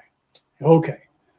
You're not giving energy. You're not forcing energy. You're now keeping your energy and focusing on yourself. You're letting them be where they are. If you go, that guy's going to get in a wreck or something down the way. That's what the energy is that you're pushing onto that person. You don't know it, but that's what's happening. You might end up having them get into a wreck because of that. If enough people think like you do, that person may get into a wreck and hurt someone. And you're thinking, I just want them to get hurt. I hope they get into a wreck. Yeah, but they're going to crash into somebody. Right? So now you're pushing that energy onto them. And people are like, that doesn't mean anything. Yes, it does. Yes, it does. Okay. You have to be aware of your energy and the way you perceive other people. And this is why I teach. If you listen to my show, my podcast, or you talk to me, you'll find that I teach, let people be where they are. Keep your energy for yourself and let people be where they are. Let them have the ability to be where they are in their life, whatever that is. Don't judge them. This is the lesson that was being taught. Now I'm going back to the Christian Bible. Judge not lest ye be judged. That lesson was supposed to be that. Okay? If you're looking at somebody and you're judging them, it's your opinion of who they are. Yes, but they're a bum and okay, let them be that. You can't change them. If they're not listening to you and you're saying, look, you need to stop doing that, and they're still doing it, they don't want to change or they would do it. You need to keep bringing that energy in. Let them be where they are and focus your energy somewhere else. This matrix will distract you to focus your energy on my football team, the politics, the religion, the guy next door, the freaking cat over here, the dog, that guy driving down the street. What are you not doing with your energy? You're not focusing on yourself. All of your energy is focused on everything else that's happening to you, not for you. Okay? So you have to learn to pull that energy in and leave those people be. If you're in a spiritual path or whatever path that you're on, what is my end goal? How do I get there? What do I need to change about who I am right now? What do I need right now to move into this place? Okay? So you need to do that. You need to start that. You need to write that down and you need to start that. How do I get there, Leo? Okay. These are the questions that somebody should be asking me in the chat. What do I need to know? Unless all of this is above every single one of you that have come in here and listened to what I have to say. Well, if that's the case, tell me that. Dude, what you're talking about is beneath me. Please tell me, please go to a different place. Ask me questions. Because if you don't ask me questions, I'll just keep doing what I'm doing. I'm tugging people and then coming back down and tugging people up and coming back down. And I'll just continue doing that. That is something that is essential that needs to be done here. More people in this world need to be tugging on you from this lower level to help you, to focus you, to show you. That's what they were doing in history. If you read history and you read what was going on by all of these people, whoever they were in history, that were telling philosophical, religious now, spiritual ways of what to do, or even people that are not talking about that are literally just motivational speakers. What are they telling you? Same thing I'm telling you. Same thing I'm telling you. So think about that. No matter what you think about, if you're a politician, if you're into politics in the deep state, how is it that they gain their power? They gain their power by the same information that I'm telling you. If somebody's a CEO of a company, how does he become a CEO of a company? How does she become the CEO of a company? Because she did the same thing I'm telling you. If somebody's the president or prime minister or king or queen of a country, how did they get there? They knew the same knowledge that I'm telling you about. They knew the same knowledge that I'm telling you about. They went, that's my end goal. That's what I want to get to. How do I get there? They asked those questions. Some of them were born into it and they just got it because they were born as a prince or princess and the person who was in charge died and they were the next in line. So they just got it, right? Other people most people had to work their way to it. How did they get there? They knew the answer to this matrix that you don't know. They knew the answer to this matrix that nobody's telling you, that they're not letting you have, that they're trying to keep from you, because they want to keep themselves and their families in charge and in power. And they don't want you, no matter what it is that you want to do in your life, they don't want you to do it. They need you to be a little worker bee. And you just work for them. You just do what you're supposed to do. Shut up, sit down, do your job, pay us money, and just do that until the day you die. That is what they want you to do all over the entire planet. They don't want you doing anything besides that. Why? Because that keeps them in charge. So if you want to in any way succeed and be anything other than you are right now, you have to know this information. I'm not selling it to you.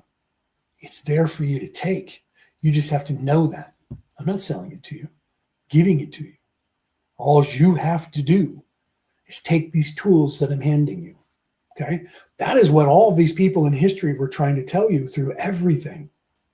Right? So it depends on what it is that you're looking for. If you look at any religion that was based on spiritual and the spiritual path, hold on, I'm going to take a drink of my coffee. So if you're looking for how do I get out of here in a spiritual way, you're going to look at these masters and what they were teaching you. They're going to teach you the same exact knowledge. If you're trying to get $1 million and 1 million likes and 1 million clicks and all of that, it's the same knowledge. The same knowledge to succeed in this life. I got to open up this window a little bit because it's getting warmer over here, but I don't know how the sun's going to come blazing in over here, but the windows are open here, so I'm getting some air. It's a little bit lighter too. So you have to decide, but it's all the same knowledge. And then where does that knowledge come from? That knowledge comes from motivation. That knowledge comes from the matrix itself. To get somewhere, you have to do something. You want something, you have to set the goal. And then you have to get there, okay?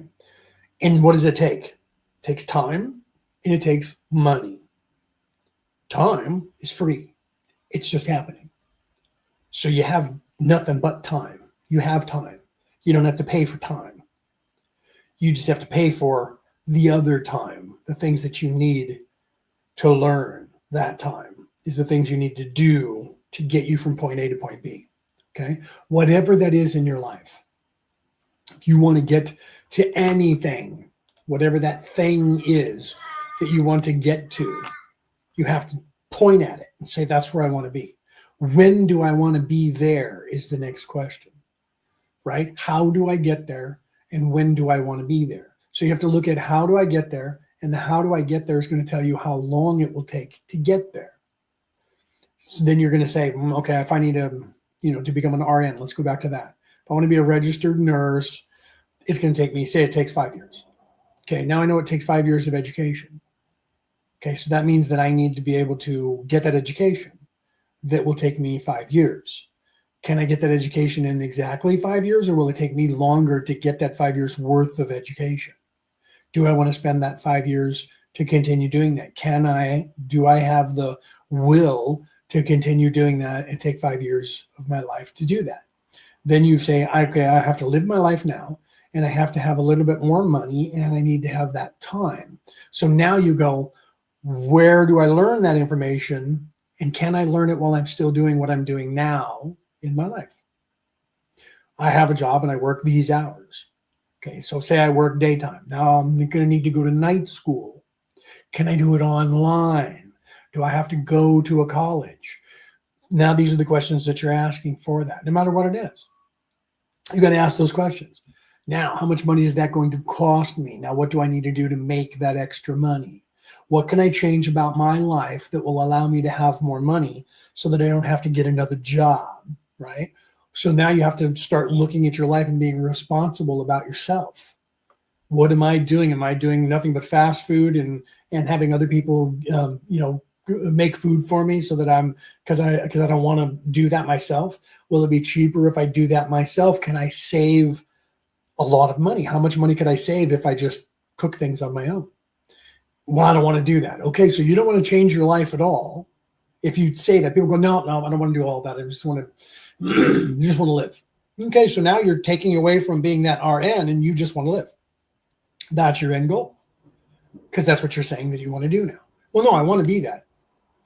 But you don't want to change your life to be that. So you'll never be that. You're only going to be what you are. I'm not going to change my life. Then you're not going to be anything besides what you are. This is going to be you until you die. If you're okay with that, continue doing what you're doing. If not, then you need to make concessions. You need to change something about yourself. Okay? So that's the only way you're going to get anywhere. Physically, job, education, spiritual, no matter what. The only way you're going to get to your goal is you have to set one. The only way that you're going to get there is setting there and then saying, how do I get there from here? If I want to drive across the country, I have to say, where am I trying to get to? And you plunk that into a map. Where am I? Where do I want to go? You go into your MapQuest on your phone, and you go, that's where I want to go. How do I get there? Do you realize that's the same process? Well, I leave, and this device will tell me how to drive or how to take a bus or a train or a boat or a plane. Those things cost money. Now I need money. See how quickly that comes back to the money thing? Say you have a car and you're just going to drive there. Now it still takes money because you have to have a car that works. You have to have gas. You have to have, the car has to make it there. Money again. But if you say you have the tech covered now, so I have the money, now you have to drive there and you have to go this street, then that street, then this street, then that street. And eventually you get to your goal. You navigate through the landscape to get to your goal. Same thing happens, whatever your goal is. Okay? So whatever it is that you want to do in life, you have to set that goal. And then you have to look at, how do I get there? What's the map I need? This is where I am. That's where I want to be. How do I get there from here? If it's just driving, it's just navigating the landscape. But if it's becoming an RN or an influencer or the president or the king of the world, you have to set that goal and then say, how do I navigate this place to get to that? What are the things that I need to do? And what are going to be my obstacles? Okay. So then you look at, it starts from where I am. Where do I go from right here to start that journey to get there? What do I need to do down here to get there, wherever that is, whatever that is? Okay. So it's not a difficult thing, but the first step in avoiding a trap is knowing of its existence. It's a difficult thing if you don't know it. It's a difficult thing if you don't know the secret to the matrix, because then it becomes almost impossible because you have no idea and you're just sitting down on a curb or at your house and you're going, this sucks. Okay. But if you want to change, if you want to move from here to somewhere else, you just have to do that. It's the law of attraction. It's the law of the universe. It's the law of this matrix, whatever it is. Spiritual, physical, anywhere in between. It's the same formula. It's the same secret. It's encoded in everything here. The secret of how to get out of here is encoded in this place. You just have to see it. Stop looking at your phone and going swipe, swipe, swipe, ha, ha, ha, swipe, swipe, kitties, swipe, swipe, swipe, swipe. The more you're distracted by this place, the less you're doing that's helping you. That's why this place is designed to keep you from doing anything. That's why the algorithms on all of the TikTok, Instagram, wherever you are, Facebook, whatever you're on, YouTube, Snapchat, wherever you are. The algorithm on there is designed to keep you on there. Let me say that again. The algorithm on every platform is exactly the algorithm of this matrix. It's designed to keep you on there. You have to become aware of that. The first step in avoiding a trap is knowing of its existence. You have to become aware that this matrix is no different than Snapchat, Facebook, Instagram. All of those programs have been created off of this master program. Okay? And they're designed to distract you, to keep you there. The longer you're on there, the more money they make. You don't know that because you don't understand how money's made on the internet. You think, well, I pay for the internet, it's free. They don't get any money off of me. Really? You don't think that these, look, how much money does Mark Zuckerberg make from people sitting on Facebook? I'm on Facebook right now. He's a billionaire. He's got billions with a B dollars. They asked him in front of the Congress in the United States, how do you make your money? He looked at them like they were silly. He said, ads. He literally did that. Like, how do you not know that? He literally looked at them. Ads. So he has a platform that's free for you to get on there. And then he sells ads, sells slots for ads for companies to advertise to you.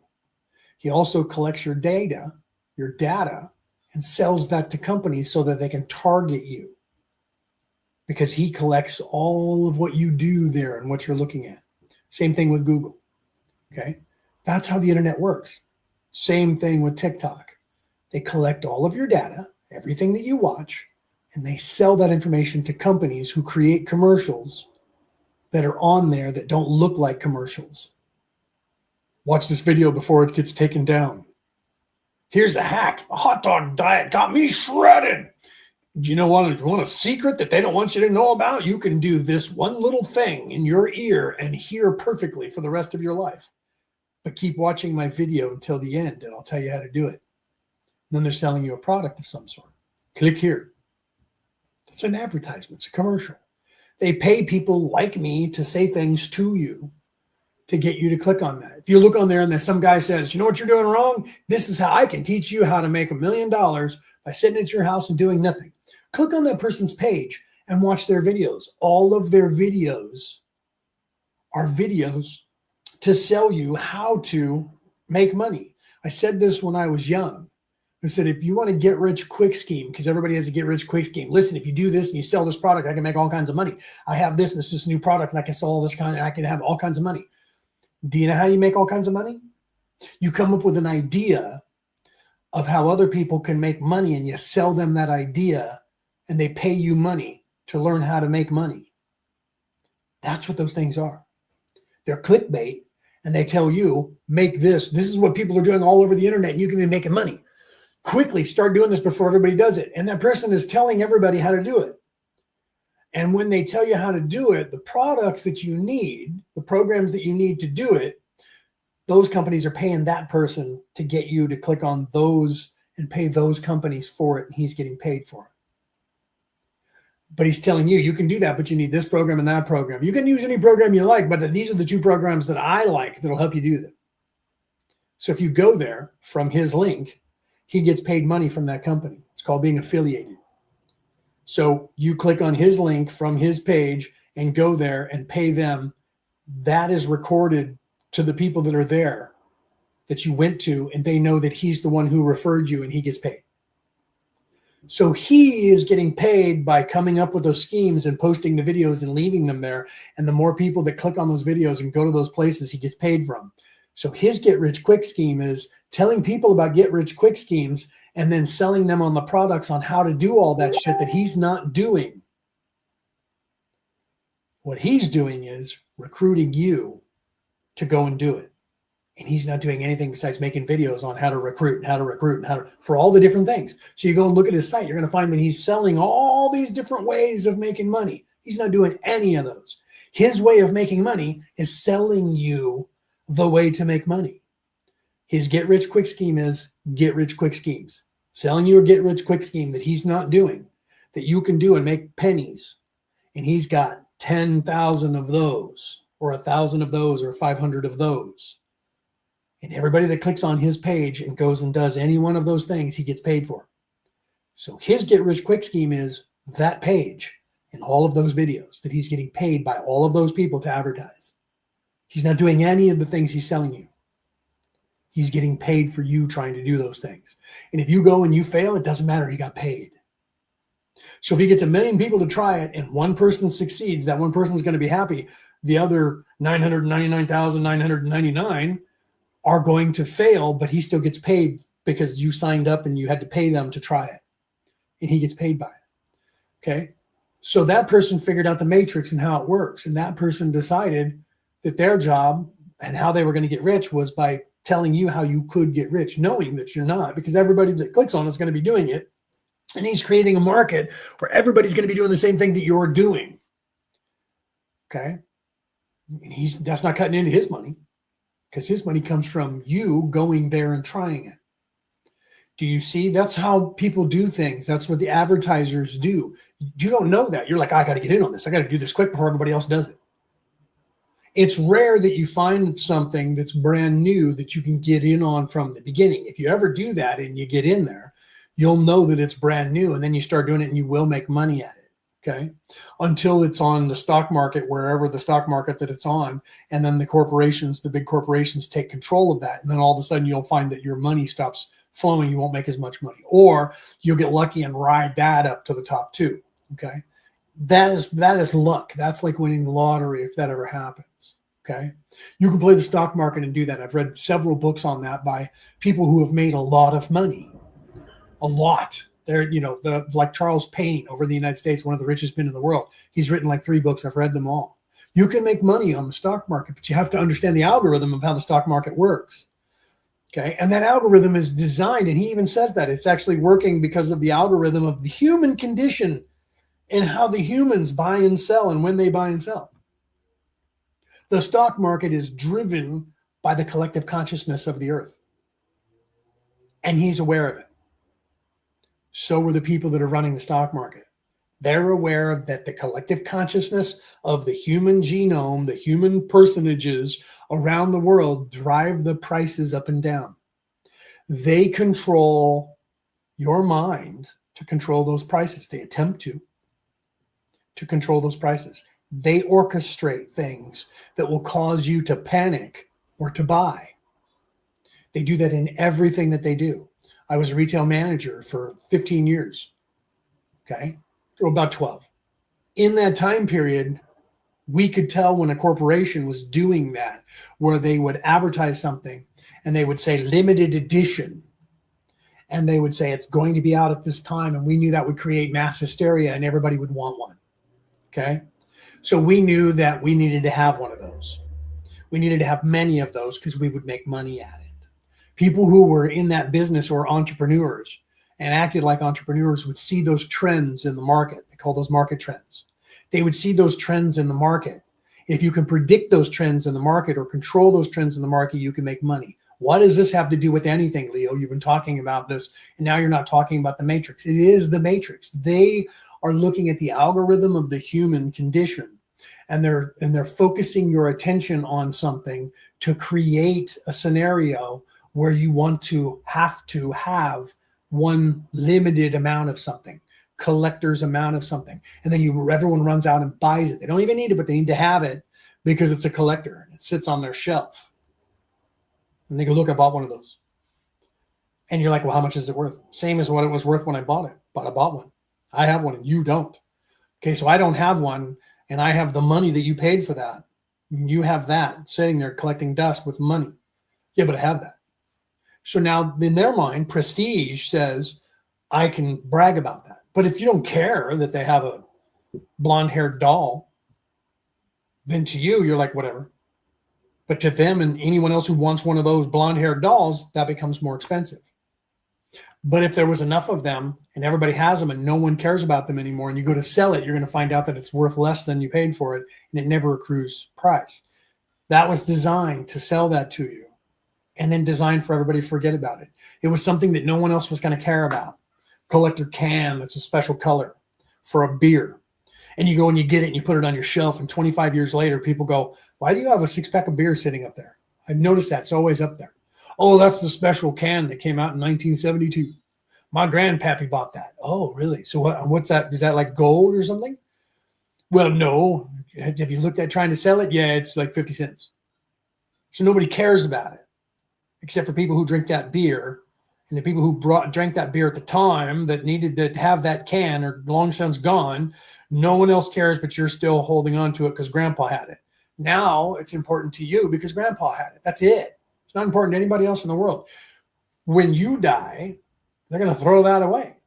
Eventually, the next generation, your grandkids, when grandpa dies, they're going to go, I don't know why he kept that. He said it was from his grandfather. If somebody's nostalgic, they'll keep it for a while longer and it'll be handed down and become an heirloom. Otherwise, it's useless. But the marketing directed people and got them to buy that. That was the algorithm and somebody who understood the algorithm and got people interested in something and created that scenario so that people would do that. Those people are aware of how this matrix works and they're looking for that market and they're finding that market and they're creating that market and they're getting people to do that stuff, right? There's Woo Riders. What's up, brother? Yeah, actually, we're doing good, brother. Thank you. I'm over in Australia now. I moved to Australia. I'm over in Australia with my wife, Brooke. We got married and I moved over here. So I'm over here in Australia now instead of being in the United States, but I'm doing very well. So is my wife. She's at work right now. Thank you for tuning in, brother. So I'm just doing a Q&A. That's why I have the thing on the thing that right now I'm talking about the algorithm of the universe and the way people work. So they're aware of that. They know the secret to the matrix that you don't know about. They know that, and they're using that to their advantage to make money. If you learn that, no matter what you're doing in life, if you learn that, it's going to give you the same outcome. You will be successful as long as your focus stays. It may take time to make the money to get to that place, whatever it is. But you can get there if you continue on that path. This is my goal. Realistically, how long will it take me to get there? What do I need to do now to change something about my life so that I can get there, so I can make more money to be able to get the education I need to then get that degree or get to that place, even if it's just a promotion, right? So if you're on a spiritual path, it works exactly the same way. Spiritual path is actually free, unless you want to become a pastor or a minister, then that takes education and money. Or if you want to start your own church then that takes education and money. If you want to be a Reiki master, that takes education and money. So anything that you do, barring the fact that it takes education and money, if it just takes education, you can get education for free most of the time on the internet. You learn the knowledge. But if you need a piece of paper or a degree saying that somebody else says that you know what you're doing and you have a certificate, that takes money and takes time, and you have to plan for that. But if you want to get off this rock, if you want to succeed in a spiritual way and get off this rock, what do? Same thing. You learn, you ask questions. You learn what it is that you need to learn to get yourself to a different place. Okay. And how do you do that? You ask questions. You find somebody who can give you the answers. I happen to be one of those people, and I just gave you this for free. People charge a lot of money for what I just gave you in the last 2 hours for free. Okay. So go back and listen to this, and then go and pay for one of those people that will pay you, that you'll pay money to learn how to do this, to life coach or spiritual life coach. And you'll find that I just gave you the secret to the world for nothing, for free. If you come back, you'll come back and go, I need to go and listen to what that guy had to say. He's telling me the same thing I'm paying a guy $150 an hour for. You can come back here and you can watch it for free. Okay. And you can learn it for free. Not a joke. Okay. So I literally just spent 2 hours giving you the secret to the universe, the secret to the matrix, the secret to success, either in the physical plane or in the spiritual plane, anywhere in between. Whatever you want to do in your life, if you don't like where you are and you want something different, I just gave you for free. It's there. Rewind it. And if you can't rewind it because I was live and it's not just sitting there, then you'll have to contact me, or you can go and pay for it. Go and pay somebody for a spiritual life coach or a life coach. Listen to what they have to say, and you're gonna say, wait a minute, that guy Leonard was telling me the same shit for free. And I just tuned in for a second and then turned the page and went somewhere else. Anybody who stayed here long enough, I just reiterated that in a circle over and over and over and gave you examples of it. This matrix is not happening to you. It's happening for you. All you have to do is figure out what you need to do to be successful here. It's not that hard. It just takes time, and it takes money, because they've set it up that way. Time, they didn't set up, the matrix did. Money, they set up to make sure that they charge you for your time to get what you want. But you can get whatever you want, no matter what it is. Okay? All right, guys. I will either see you on Friday when I do Orion Rising again, and we are talking about Thoth. We're talking about the Emerald Tablets of Thoth. And that will be Saturday morning if you're in Australia, 8 a.m. Saturday morning if you're in Australia. Every Saturday morning, 8 a.m. I go live and I do the Orion Rising podcast, and I talk about spirituality.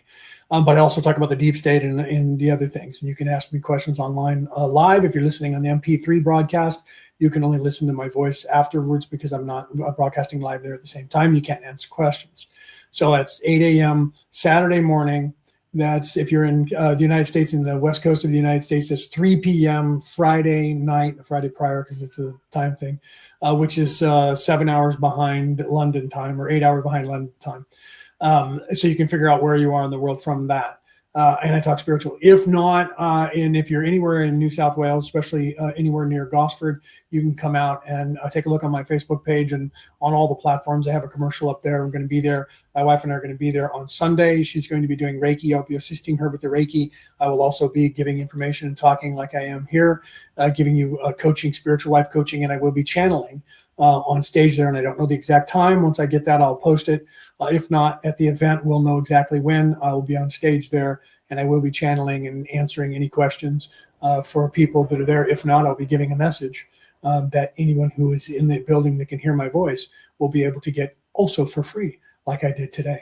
Okay. Otherwise, I'll see you back here next Wednesday at 8 a.m. because I'll be doing this and doing a Q&A again, and we'll see, depending on how many people are here, how long I'll talk today. I decided to go 2 hours because it was the first introduction. If anybody was here and asking questions, then I would have stayed longer. So if you guys have questions before I go, throw them into the chat now. Otherwise, I'm going to end up ending for the day. And then you'll have to tune in on Friday, or come see me on Sunday, or come back here next Wednesday at 8 a.m. Australian time, which would be 3 p.m. West Coast America time, 6 p.m. East Coast America time, in somewhere, 11 p.m. UK time. I don't know where you are in the world, but you can figure out where you would be in the world at what time on what day there to tune in to see me live. Follow me on YouTube or Facebook or Instagram, and you'll see me go live on those days. So like I said, if you have a question, type it in the chat right now, and I'll answer it before I go. Otherwise, I'm going to take off because I've been here for 2 hours. But I gave you the secret to the universe. I gave you the secret to spirituality or the physical plane. If you don't like the life you're in currently and you want to change your life, I gave you the secret to this matrix. It is that simple. Okay? It is that simple. It's there in that 2 hour conversation that I just had for free. People will charge you $150 an hour or a set $500 to get the information that I just gave you for free. Okay. So if you're in New South Wales, anywhere near Gosford, come up and see us. You can look on my page for the commercial or anywhere else that I posted. I'm on TikTok, I'm on Instagram, I'm on X, I'm on YouTube, I'm on Snapchat. I have the commercial up there. Facebook, I have the commercial up there for you guys. If you're anywhere in New South Wales, Australia, come on over on Sunday and you can see me channeling. I will be channeling either Thoth or Samael, maybe even both. Not at the same time. Not at the same time. I may go back and forth. I may do one for a few minutes and the other one, but that might be a little rough. So we'll see. It's probably going to be Thoth, the Atlantean, that I will be channeling there. So it will be a very spiritual, either way, it'll be a spiritual conversation, but I'll also give you the secrets to the universe there. All you guys got to do is show up. Otherwise, I'll see you back here either on Friday or Saturday, or I'll see you on Tuesday or Wednesday of next week. All right, guys. I love you. You guys have a great day, morning, afternoon, evening, depending on where in the world you are listening to this show. I'll see you guys next time.